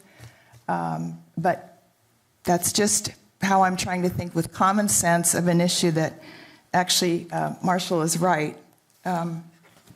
With the vice mayor's input, actually, at this time, though he wasn't vice mayor. I brought this up in, I went back and got my old notes, June of 2018. So it's a long time coming. And it was discussed in 5 different meetings in 2018 and tabled because of a overwhelming referendum, and picked up again this year with Mr. Labadie. So that would be my concern. I also wanted to note that the federal law for mailboxes is 15-foot clearance on either side, because the mail person does not have to exit the mail truck to deliver mail by law. If you have your blocked mailbox, they'll just keep on going, and that has happened many times. And so I believe we need to state 15 feet on either side of a mailbox in order for the truck to pull in, deliver mail, the right-hand side, right-hand side drive, and then pull out again. It requires 15 feet on either side. I don't think we should rewrite a federal law for a federal institution. So those are my concerns. I have copies of the 7 questions that went out in order to really try at a last-ditch effort to get everyone's opinion. And that's my personal and professional opinion is the way to go. Thanks. Commissioner Donaldson, do you have any comments on this? I'm sorry, when was that next meeting? It's February 26th, and it's very well attended. And we have a number of board members from that end of town. I can tell you, when I lived on A1A in a townhouse my first 5 years here, we had the same problem. These people pulled over in the grass on the swale. And if I could ask the attorney, when the Florida state statute says there's no parking on the right-of-way, are we allowed to preclude that, to preempt it and devise our own parking rules on our own street owners? Yes, there's the statute says that within the jurisdiction you can do your own parking rules. Okay. And is there any legal problem if we have pedestrians, with no sidewalks on the side streets? There's no sidewalks. If pedestrians are walking in the street and go around a parked car and there's an oncoming car, does that put us at any kind of a legal risk? No. For a problem? No, because the decision on whether to allow parking on streets is essentially it's a sovereign function for which there's not a meeting. It's a planning level function. Okay, thank you. So that's it. Here's my, I guess, my concern and my suggestion on this. This has been a very long time coming, and we're getting very close to the cusp now when we're going to have a different composition on the commission, and we're going to start all over again. I'd really like to see if we can, I don't mind giving you a little more time, get a little more input if you really feel it's essential. I think, we are just that close. I'll defer to the commissioners who live in that neighborhood, who get more of the direct input, but I'd really like to see this wrapped up and not hand this off to a new commission, only because we have been struggling and debating and becoming educated about this for quite a while. And I think we should not just hand off a problem, but deal with it because it did come to our laps.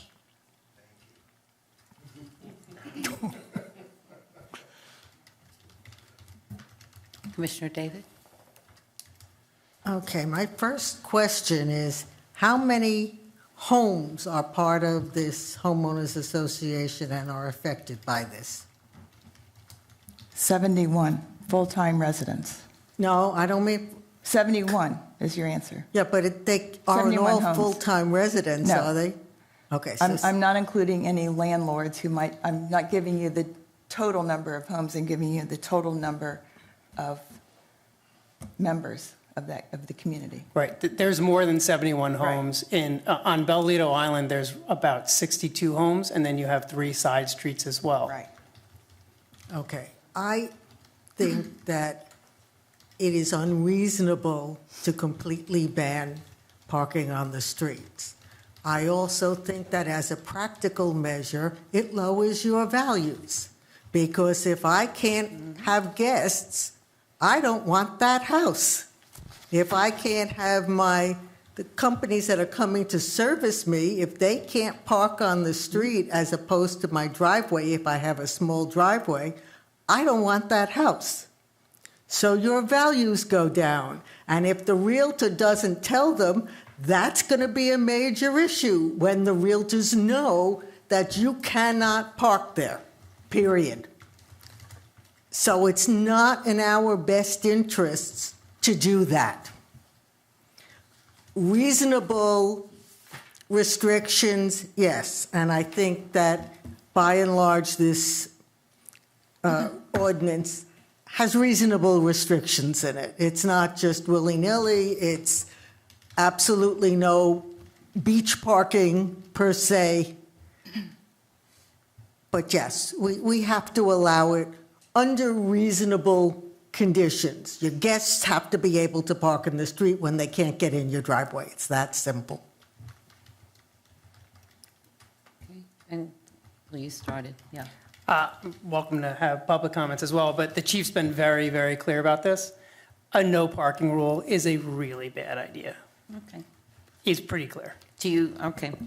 All right. Again, I don't live on a side street, so it doesn't affect me, but I have a lot of people that I know on the side streets. And when I go to visit my friends and the driveway has the gardeners there, you have to park in the streets.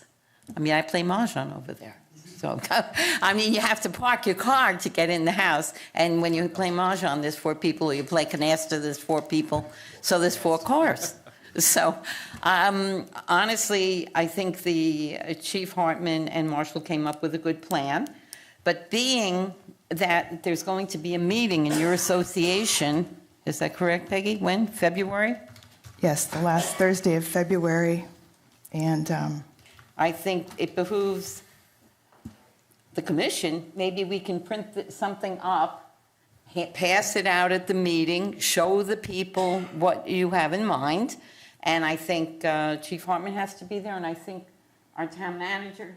Yes, he's invited. No, if there's an invite extended, I will attend, but it's a private affair otherwise. No, I know, but I'm suggesting that being they're involved in it, we happen to know the president there.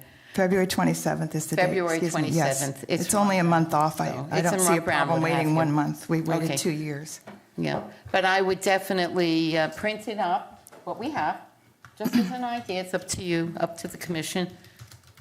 Hand it out to everybody, go over it, and at the same time, have someone from the Census Bureau there. So, because you have all these people from your community are there, so have, someone with the census, Mr. Hillman, at that meeting, and being that he's the mayor-elect, I think it would be good for him to be there as well. Mayor, I will add that I felt a certain tendency to think this is a little bit of a watered-down version of what we had prior. Yes. But the number of 80% people saying no just took me by surprise, frankly. And I think it also reflects on the homes being larger and a bigger footprint and less parking. But I don't know of one single-family home in there. I know a few townhomes. I don't know of one single-family home who cannot fit 2, 3, or 4 cars in their driveway in addition.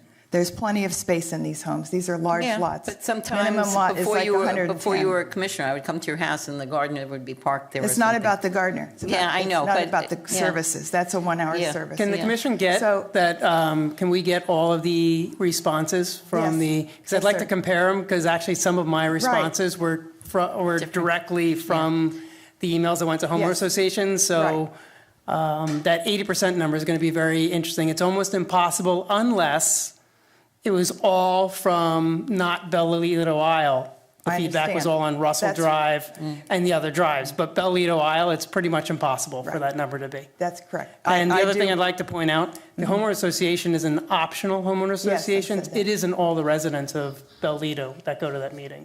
Or But I that are understand members. there's a lot. There's a lot. Right. We usually I have understand. 120 people, so that's. Yeah. Yeah, well, let them That's a make lot the of people, decision for so- for their community. But I concur with the vice mayor. We have two different sets of data, and I'm not sure what's clear, what's correct here. But if you have those people representing these Yes. streets, that's what I would suggest. I mean, I don't know how Yes, everybody I feels. requested copies to bring to this meeting, and I was out of town and did not get them in time, and so they are forthcoming. Of So the at other this surveys. meeting, you can hand this out, and the chief Yes. and marshal can talk. And at the same time, you have people from the Yes. census. The goal is to have the greater, for the greater good. Yeah. And I that's mean, if what you we're agree trying to with that, determine. Then, do you need a motion on that, or? You need something, so Peggy, it's your Well, I make a community. motion to have the chief and the town manager in attendance at this forthcoming February 27th meeting, at which time there will be a discussion with over 100 homeowners, and that we can bring back the results. Should we get public comments before we make a motion? You want to do Yeah, but it? that's So her I'm going to hold. Can't we just Yeah, make no, a that's motion a to table little- this until the first meeting in March? And Well, wait, we have, Mr. Goldstein wanted to say something. Okay, but Are you that, going to that talk? motion is a little wordy. Go, please. No, they're not over. Come. I didn't see you, that's all. No? Well, I think they're taking public comment now. Taking public Okay. comments for any motion. They're not Yeah, go ahead. discussing it. Well, my name's Alan Goldstein, 4408 Intra-Coastal Drive, Bellito, Island Beach. I read the ordinance as drafted, and I support it. I think it meets what it needs. I think if there's other modifications because of Russell Drive or Bel Air, they should be handled separately, because I do understand that's probably maybe a different problem. But actually, what brings me here today is the background, starting with an email I received from the Bellito Homeowners Association. First, let me say this. The reason I belong to the Bellitos Association, and I think many people do, is simply one reason. We get a beach key. No other reason.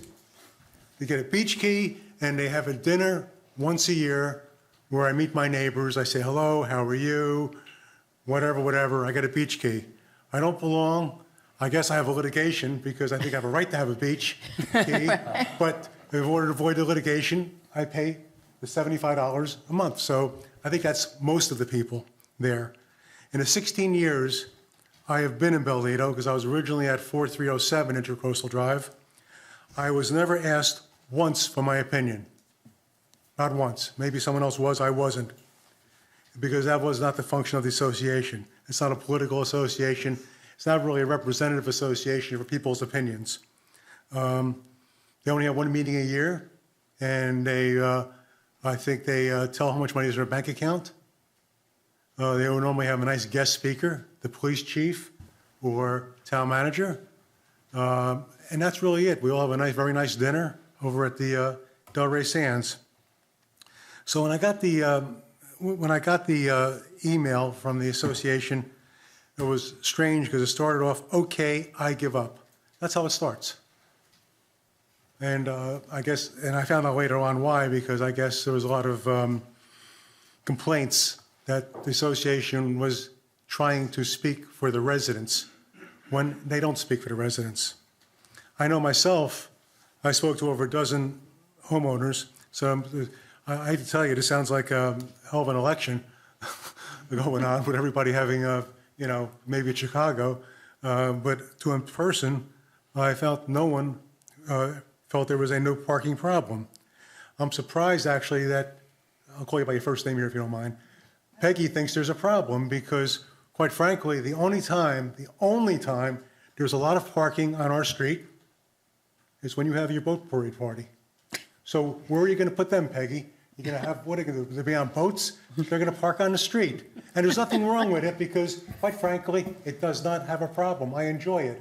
I enjoy seeing people enjoy their houses. They paid a lot of money for their houses. They have guests coming in their houses, and they enjoy it. me and you share the same gardener, right? That gardener, if you could fit that gardening truck in your house driveway, I mean, without tearing down the rest of your stuff, I'll give you my house. You can't because it's a truck and it has a trailer that is half the size of this room. So you He can't. pulls in. Huh? He pulls in. I'll love That's to all see right. it. You can continue. Okay. Continue. Sure. Okay, so I'm almost done. So really, it absolutely makes no sense. There's only about 2 or 3 vocal residents in the town who complain. Quite frankly, you have to have them because you need someone to complain about everything. And they're the same people who wanted to have a moratorium on building. Same people wanted to have, 2 years ago, a moratorium on building in Highland Beach because they didn't want any building to go on. So really, it works what it works now. The ordinance is fine. I enjoyed Peggy's boat parade party, wanted to see you continue, and want her guests to be able to park on the street. If she has more, not limited to 2 guests or 3 guests, maybe 5 guests, 6 guests. And I don't have a problem with it because I think it's fine. I've never complained about your parking because I think it's great. People enjoying their houses. Thank you. Thank you very much. We appreciate that. Yes, I'd like to respond, Mayor. Yes, of course. First of all, when we have our boat parade party, which is our 29th year, we invite the neighbors, whoever does not have waterfront. And second of all, which is a point of the association questions that the association put out, we call the police in advance and let them know we're having the party. Point number 7 on this questionnaire, should we allow event parking for homeowner gatherings if the town police are notified in advance? So that covers that. We have had funerals, weddings, proms, all kinds of parties all over Bell, Lido, and people park, usually correctly, except for one movie event that was tragic. Usually they park correctly and no one minds. We give our driveway, which is large and old, to other neighbors to park, and I've often parked in my neighbors to the south driveway at their okay. So we do manage that. It's not just my boat parade party. That's not an accurate statement. And I did want to tell Mr. Goldstein, your wife did fill out the questionnaire, and I did get the response that she did not want any street parking. Is that correct, Karen? Okay, that's good to know, because President Brown had said that, so I'll make sure that's clarified. So I'd just like to see the questionnaires. I'm not really against some guests on the, personally against it, personally and professionally. I am just wanting to see the final questionnaires, which were not provided to me in a timely fashion. That's all. It's very simple. Also, the commission did not want to have a halt on construction. That was a point brought up by a town planner, Marty Miner, who was hired by interim town manager Bill Thrasher. And he suggested that the commission did not support or pass that. So I was not for that at all, just to set the record straight. So thank you very much. I appreciate taking the time to answer the questions. Okay, Doug, you have a comment? Okay. But we have to move on. Yeah, okay, 1 sec. Let Doug speak and then you'll speak. Doug Hillman. First of all, the old expression, I don't have a dog in this fight, okay? I don't live on that street. I don't live on any side street. This has been going on now for a year and a half, right? I have no idea why it's at the commission level, because it should be at a board level, okay? Commission keeps going around and around on this. It appears from what, Peggy, you've been saying, and it seems totally logical to me, that there are different segments of population on the island, if that's the right expression, because there's different streets and some, I don't know, are townhomes or smaller homes that are doing the Airbnb program. Then there are some rental properties, and they may have different needs, wants, etc. Maybe that's why you have the read that you have on the survey versus the read that you got on your interviews. Possibly there should be different requirements on these different street segments, if in fact the population is that diverse there. This street over here is no parking and all the rest of it is parking. Maybe that's the answer to this. but I just beg you, please resolve it after your upcoming meeting. Please commit to me that it's done then. Okay. It's It's just going been to get going on done. too long. It'll If get you have done. to segment it. Because the people that live there are the ones that should decide. Well, that's Not- why I think it's good you know, that they not go to everybody the, that's sitting they here, go to the you know? meeting. There's nothing, at this point, we've delayed it so much. Let the people who are at the meeting Let make the the people that decision. live on the street Yeah. decide what they want to do on their street. Right. And how do you get the surveys from the people who aren't a member of the HOA meeting? They had an opportunity. They had an opportunity. And I think somebody said that You had a 95% survey. of them go. If they didn't want to join the HOA, so be it. Yeah. Did you want to say You try. something? But it's optional. They don't have to join it. They can live in the neighborhood. It's voluntary. It's voluntary. Okay, we have another So- speaker, so we're going to go In a on. perfect world. Yeah, that's right. You can't please everybody, that's for sure. Karen Goldstein, 4408 Intercoastal. Just one comment. I'm really, Commissioner Bobby was surprised that only, that Peggy said that Ron Brown said that only 15% were for the parking out on the street. And then you just said that I voted that way. I have it on my phone. I can read you my vote. My vote No, I is believe you. know I believe- could have I know you misunderstood believe- him. But I don't think so. He said- And I yeah. have to wonder if Ron Brown made a mistake in telling you how I voted, which is interesting that he would Well, he even was tell trying- people how yeah. I voted. Maybe he made lots of other mistakes counting up those votes. No, he did. He's claimed he And did, really and it his wasn't a wife vote, double-checked It was them. an opinion. He was asking for Sure. an opinion. Well, that's why we need to see the ballots, which I didn't have, was not delivered them. I agree with you, totally. You're right. Okay, thank you. Mm-hmm. So let's move on. And you have a motion that, say it again. And Mayor, I've got a bunch of motions as well, so we can all put some motion. Oh, I'm sorry, Ellen, you were go- going to say something? Why don't we table this motion until after The the board meeting or the unit owners meeting at the Bellito Association, period. Let's table it till after that meeting. But I thought we needed a motion to send it to send them to the meeting, or we don't? No. Wait, I'm asking You tell me what you guys want to do with No, it. Like I yeah, said, it's I- yours now. Police I mean- chief, could you come back up for a second? I don't think you need a motion. You to don't need a direct- motion Okay, to send okay. it to them. But then table until after that meeting. If we're going to do a survey at the HOA meeting, can we do a proper survey, not the garbage that Ron wrote as an attempt of an email? Like 7 questions that were snotty at best? Never received a survey. Right, exactly. Matter of fact, I never received a survey until I actually asked Ron Brown on the town email, CCing Marshall, then all of a sudden, Yeah, how I you gonna was do that, surveyed. chief? 2 years. He's got a gun, he can do it. So if you're going to survey the HOA, can you actually write up what you'd like to survey? Yes. We can, Really, like I said, there's one question. Do you or do you not want guest parking?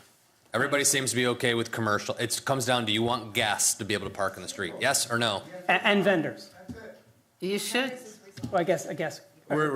Yeah, if you want to bring that into it, but I would just keep it to like one question, yes or no. And we could even, show hands and when people want to be called out like that at a dinner event, but we'll figure something out. I mean, You get a dinner. you guys direct us and we shall oblige. Yeah. Okay. It seems that logically that really, we're going in circles with this for weeks. It just seems logical if you have company, you have to park in the street. That's it. A second on the motion to table. All right. Okay, it's tabled. Well, Okay. no, you got to take a roll call. Take a roll call. Commissioner David? Yes. Commissioner Donaldson? Yes. Commissioner Gossick Sideman? Yes. Vice Mayor Bobby? No. Mayor Zelniker? Yes. Motion carries 4-1. Okay. We table to a date specific or the first meeting Yes. following? Well, you don't, you can bring it back whenever. It was a No, we should discussion bring item. it back because he wants it done before we conclude with the new, I think the first meeting in March. It should be resolved and it'll be passed. Okay. Now we've done that. Now we're up to public comments and requests, agenda items only. If anyone would like to speak, please, it's 3 minutes, and state your name and your address. Would anybody else like to speak? No? Oh, yes, Carol? Well, Alan, I'm sorry. I don't know, I know I spoke already. But go ahead, please. We let everybody speak. Again, the association doesn't really represent me. That's not the purpose of it. Look at the charter. So I don't know what purpose is served by going back to them. But more importantly, I think it's up to the commission to make the decision. Not, it's up to the commission to do what's proper for the town, proper for the residents. That's why I didn't vote for the people of the association. I voted for you people. Okay? And I think you should make the decision and not just keep on passing it back to homeowners association or dog catchers or anybody else you want to name. It should be your decision. Okay. Thank you. I think what we want to do, though, is get the opinions of the people that live there. Okay. Yes, please. That's all right. Don't apologize.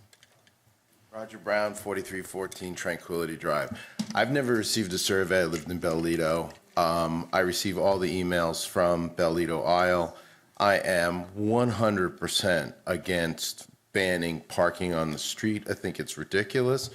I think that it's a burden upon the police department, and there is no way that I am allowing a gardening truck in my driveway to leak oil on my very expensive marble pavers. So I think that would be a huge mistake. I've already replaced my driveway once because of trucks being on the driveway, and I think that that would just be a horrible mistake to be able to force that to be happening. And if that happens, then I'll just accept all the tickets and just pay them. Okay, but will you be at that meeting? No. Oh, okay. I won't either. Okay. I work. All right, but all right. It's the whole point. It's a dubious survey. You're not going to get quality feedback from that survey. Well, does anybody want, we have a motion on the floor. If it doesn't pass. Well, we passed the motion on the table. We did it already. Okay. All right. We'll move on. And we heard what everyone had to say. I'll make one other motion, Mayor, if there's time. Yeah, sure. And even if it There's doesn't time. pass, I want to at least make it to get it out there. I'll make the motion with the cleanup language to move this to a first reading. Second. Vice Mayor Bobby? Yes. Commissioner David? Yes. Commissioner Donaldson? Yes. Commissioner Gossick-Seidman? No. Mayor Zelniker? Yes. Motion carries 4-1. Yeah, to move to That's first for the reading. first reading. to do, right? All right. Then Next when you go meeting. to the meeting, you can give people the copies. Okay. Okay. I'm happy to say it's almost 5 o'clock. We're going to finish up now.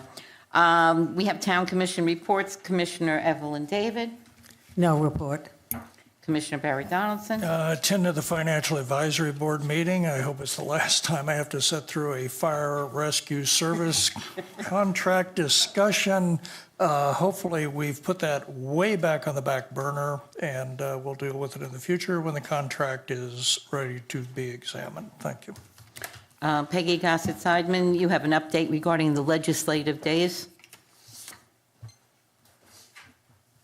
Yes.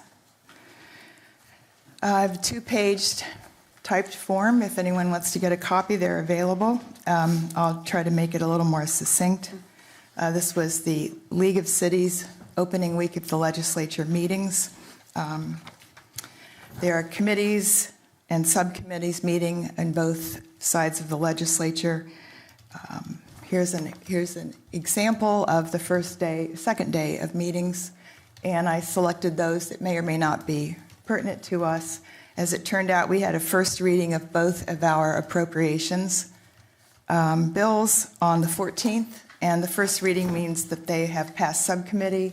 They're in both the Senate and the House for consideration. The next reading will be sometime between now and they're guessing mid to later February. So I took a look at the appropriations committees on both houses, and I made big list of all the members, including the Speaker of the House, Senate President, and the minority and majority representatives. And I went through a checklist, and I was able to meet with 14 of them and had another 4 who I passed along information. And in doing this, we put a name and a face and a town on the bill. And I found out I might have been one of the only ones up there doing this from a municipality. Most of them have hired other people to represent them. But it went really well. I was a little surprised. It went very well. I just greeted with very warm greetings most of the places. The key people were our Representative Mike Caruso, who lives here on A1A, not far from Highland Beach, and then our Senator Kevin Rader. This is a bipartisan effort. And I'm happy to say I also had assistance from personal contacts of mine in both parties. One of them walked me through the Democratic side very respectfully. So you've got the details. The drainage is a drainage improvement request for $750,000, and it is passed through the Agriculture and Natural Resources Subcommittee into the full committee. And then the other one is the appropriation for the crosswalks for $201,523 to be exact, also passed through in a Transportation and Tourism Subcommittee. They are both set for one-time funding, taking effect July 1st, 2020, if they continue to pass through. On the Senate side, it will need being published very quickly was a good sign, I'm told by many people. It was published within days of our submitting to Kevin Rader's office, and that was excellent. In the House, it went through the subcommittees. The Senate doesn't have a subcommittee basis. And next step is heard by both of the branches, and then Governor DeSantis would sign it into effect. The term ends the middle of March, and so we will know something by mid-February, March at the latest. Just so you know, many other bills were discussed there, and I attended several of the hearings. The key thing was higher pay for teachers, E-Verify for employers being mandated, possibly. And then Senator Bobby Powell, he's from North Palm Beach, great guy, very dapper. He held a arts and cultural and tourism little seminar there, packed. And they reported this, very interesting. Our county logged 3.9 million tourists last year who spent 71% more money than residents and reserved 267,000 hotel rooms. And with this in mind, they're planning at the county level 40 projects worth $400 million to accommodate 1 million more visitors in the next 10 years. Thank you. We thank you for your, give a little more. I'll try to just highlight it because it's getting late. The reasons we have a good chance at this. Governor DeSantis listed as one of his top 3 efforts, the environment, sea level rise and climate change. And our drainage bill falls right into this category. It is a perfect bill. He set aside $6 million to help local municipalities fight this. And so if we're asking for 750, and there are 59 other municipalities, we could each get a slice of the pie, hopefully. There is a town, Cape Coral, on the West Coast. They're asking for like $23 million for the same thing, so hopefully they don't take a third of that or more. And the way I pitched this to the senators was that it is an issue that is affecting every single person in town, drainage and crosswalks. We have everything from infants to, there's a 101-year-old lady at St. Lucy's. We have every type of person, age, demographic in this town. Everyone needs to cross A1A, either to get to the beach or to town hall or to church or to the restaurant. And also I showed a bunch of pictures, including the King Tides of November, portrayed the Delray Sands restaurant with the parking lot completely flooded. That is affecting tourism. They want to promote tourism. They're tied into the Atlantic Avenue Marriott. People can't come here and they can't drive and park. So that's also a direct allegory there. Also pointed out that we did have a fatality in town years ago, bicyclist. There's a bicycle, car, pedestrian sort of fighting for territory on A1A. That's rough. And if it's flooded, and I showed pictures of the flooding, particularly down in the south end of town, because it incorporated so much of the water then. And some of the senators said, I see what you mean. Let's see. Both Caruso and Rader work long hours up there. You're talking 16-hour days. They have to read up on things, present them, listen in. It's a lot. Next action will be, hopefully, mid-February, we'll have the bills read. They were read and entered into the record on the 14th. And I've requested meetings with Speaker of the House Oliva of Miami, and his territory is one of the worst and earliest flooded areas. Miami Beach is one of the first to go have a water problem now going on 8 years. And then I've also requested a one-on-one with the Senate President, whose secretary assured that she would give every effort. And this is the way we get things done. And the last thing that really struck me as I was leaving there, I'd met the Democratic head, Senator Audrey Gibson of Jacksonville, years ago on another matter. And I walked into her office and I started pitching this. She said, yeah, I've got your packet. And then there was a fellow there, Senator Thurston of Fort Lauderdale, and as I wrote here in my little report, he said, don't even need to talk to me. I got the memo. We got your back. You're preaching to the choir. We got you. I'd never even met the man before. So it gave me quite a bit of positive feedback. Another thing that helped were resident letters and emails through the town, through the commissioners, through Mr. Ross's column. They carried a lot of weight, I will tell you. If you want to help this effort, go home and write an email to the senators and the heads of the committees, or send it to Marshall, and we will be glad to put them together in a book. And if I go back up there in February, if it works out, I'll take them and hand them out. They were very, very surprised that we had some 40 emails already from residents promoting this, backing this bill. Next year's an election year. These guys are watching. So thank you very much. I'm working hard for it, and we'll see what we can do. Thank you. Well, thank you for your hard work on behalf of the town. Thank you, Peggy. Vice Mayor? No report, just a comment.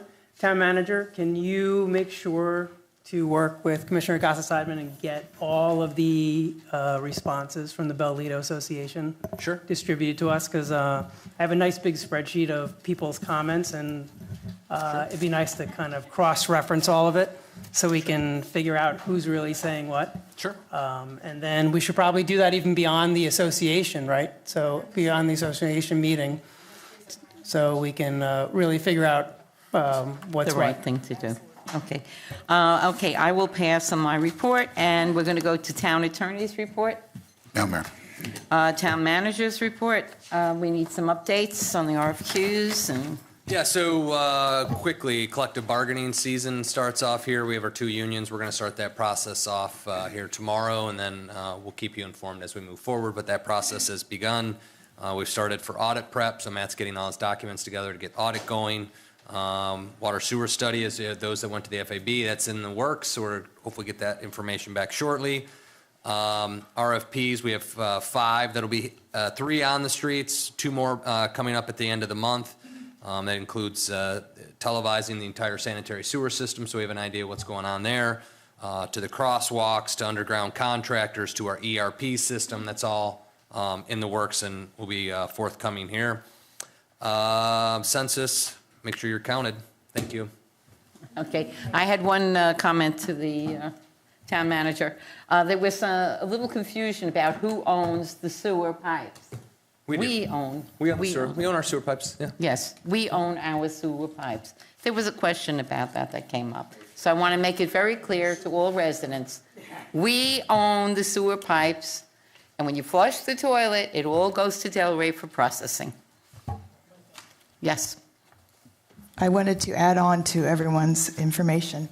I got an email and pictures just a little bit ago before the meeting. 2 residents had their cars covered in blue paint from Spanish River Bridge. And I can't see it. FDOT has been notified. So 2 cars. I'm just reporting this because I told the resident I would bring it up so that perhaps people should be noticed if they're working on the bridge and driving over it. This happened. Hopefully, it won't happen to anyone else. Well, and it's And I'll windy. send this to Mr. Labadie so he has it. And just take care going over that bridge at paint time. Thank you. Thank you. There being no further business, I call for a motion to adjourn the meeting at 5:09. So moved. Thank you. Thank you.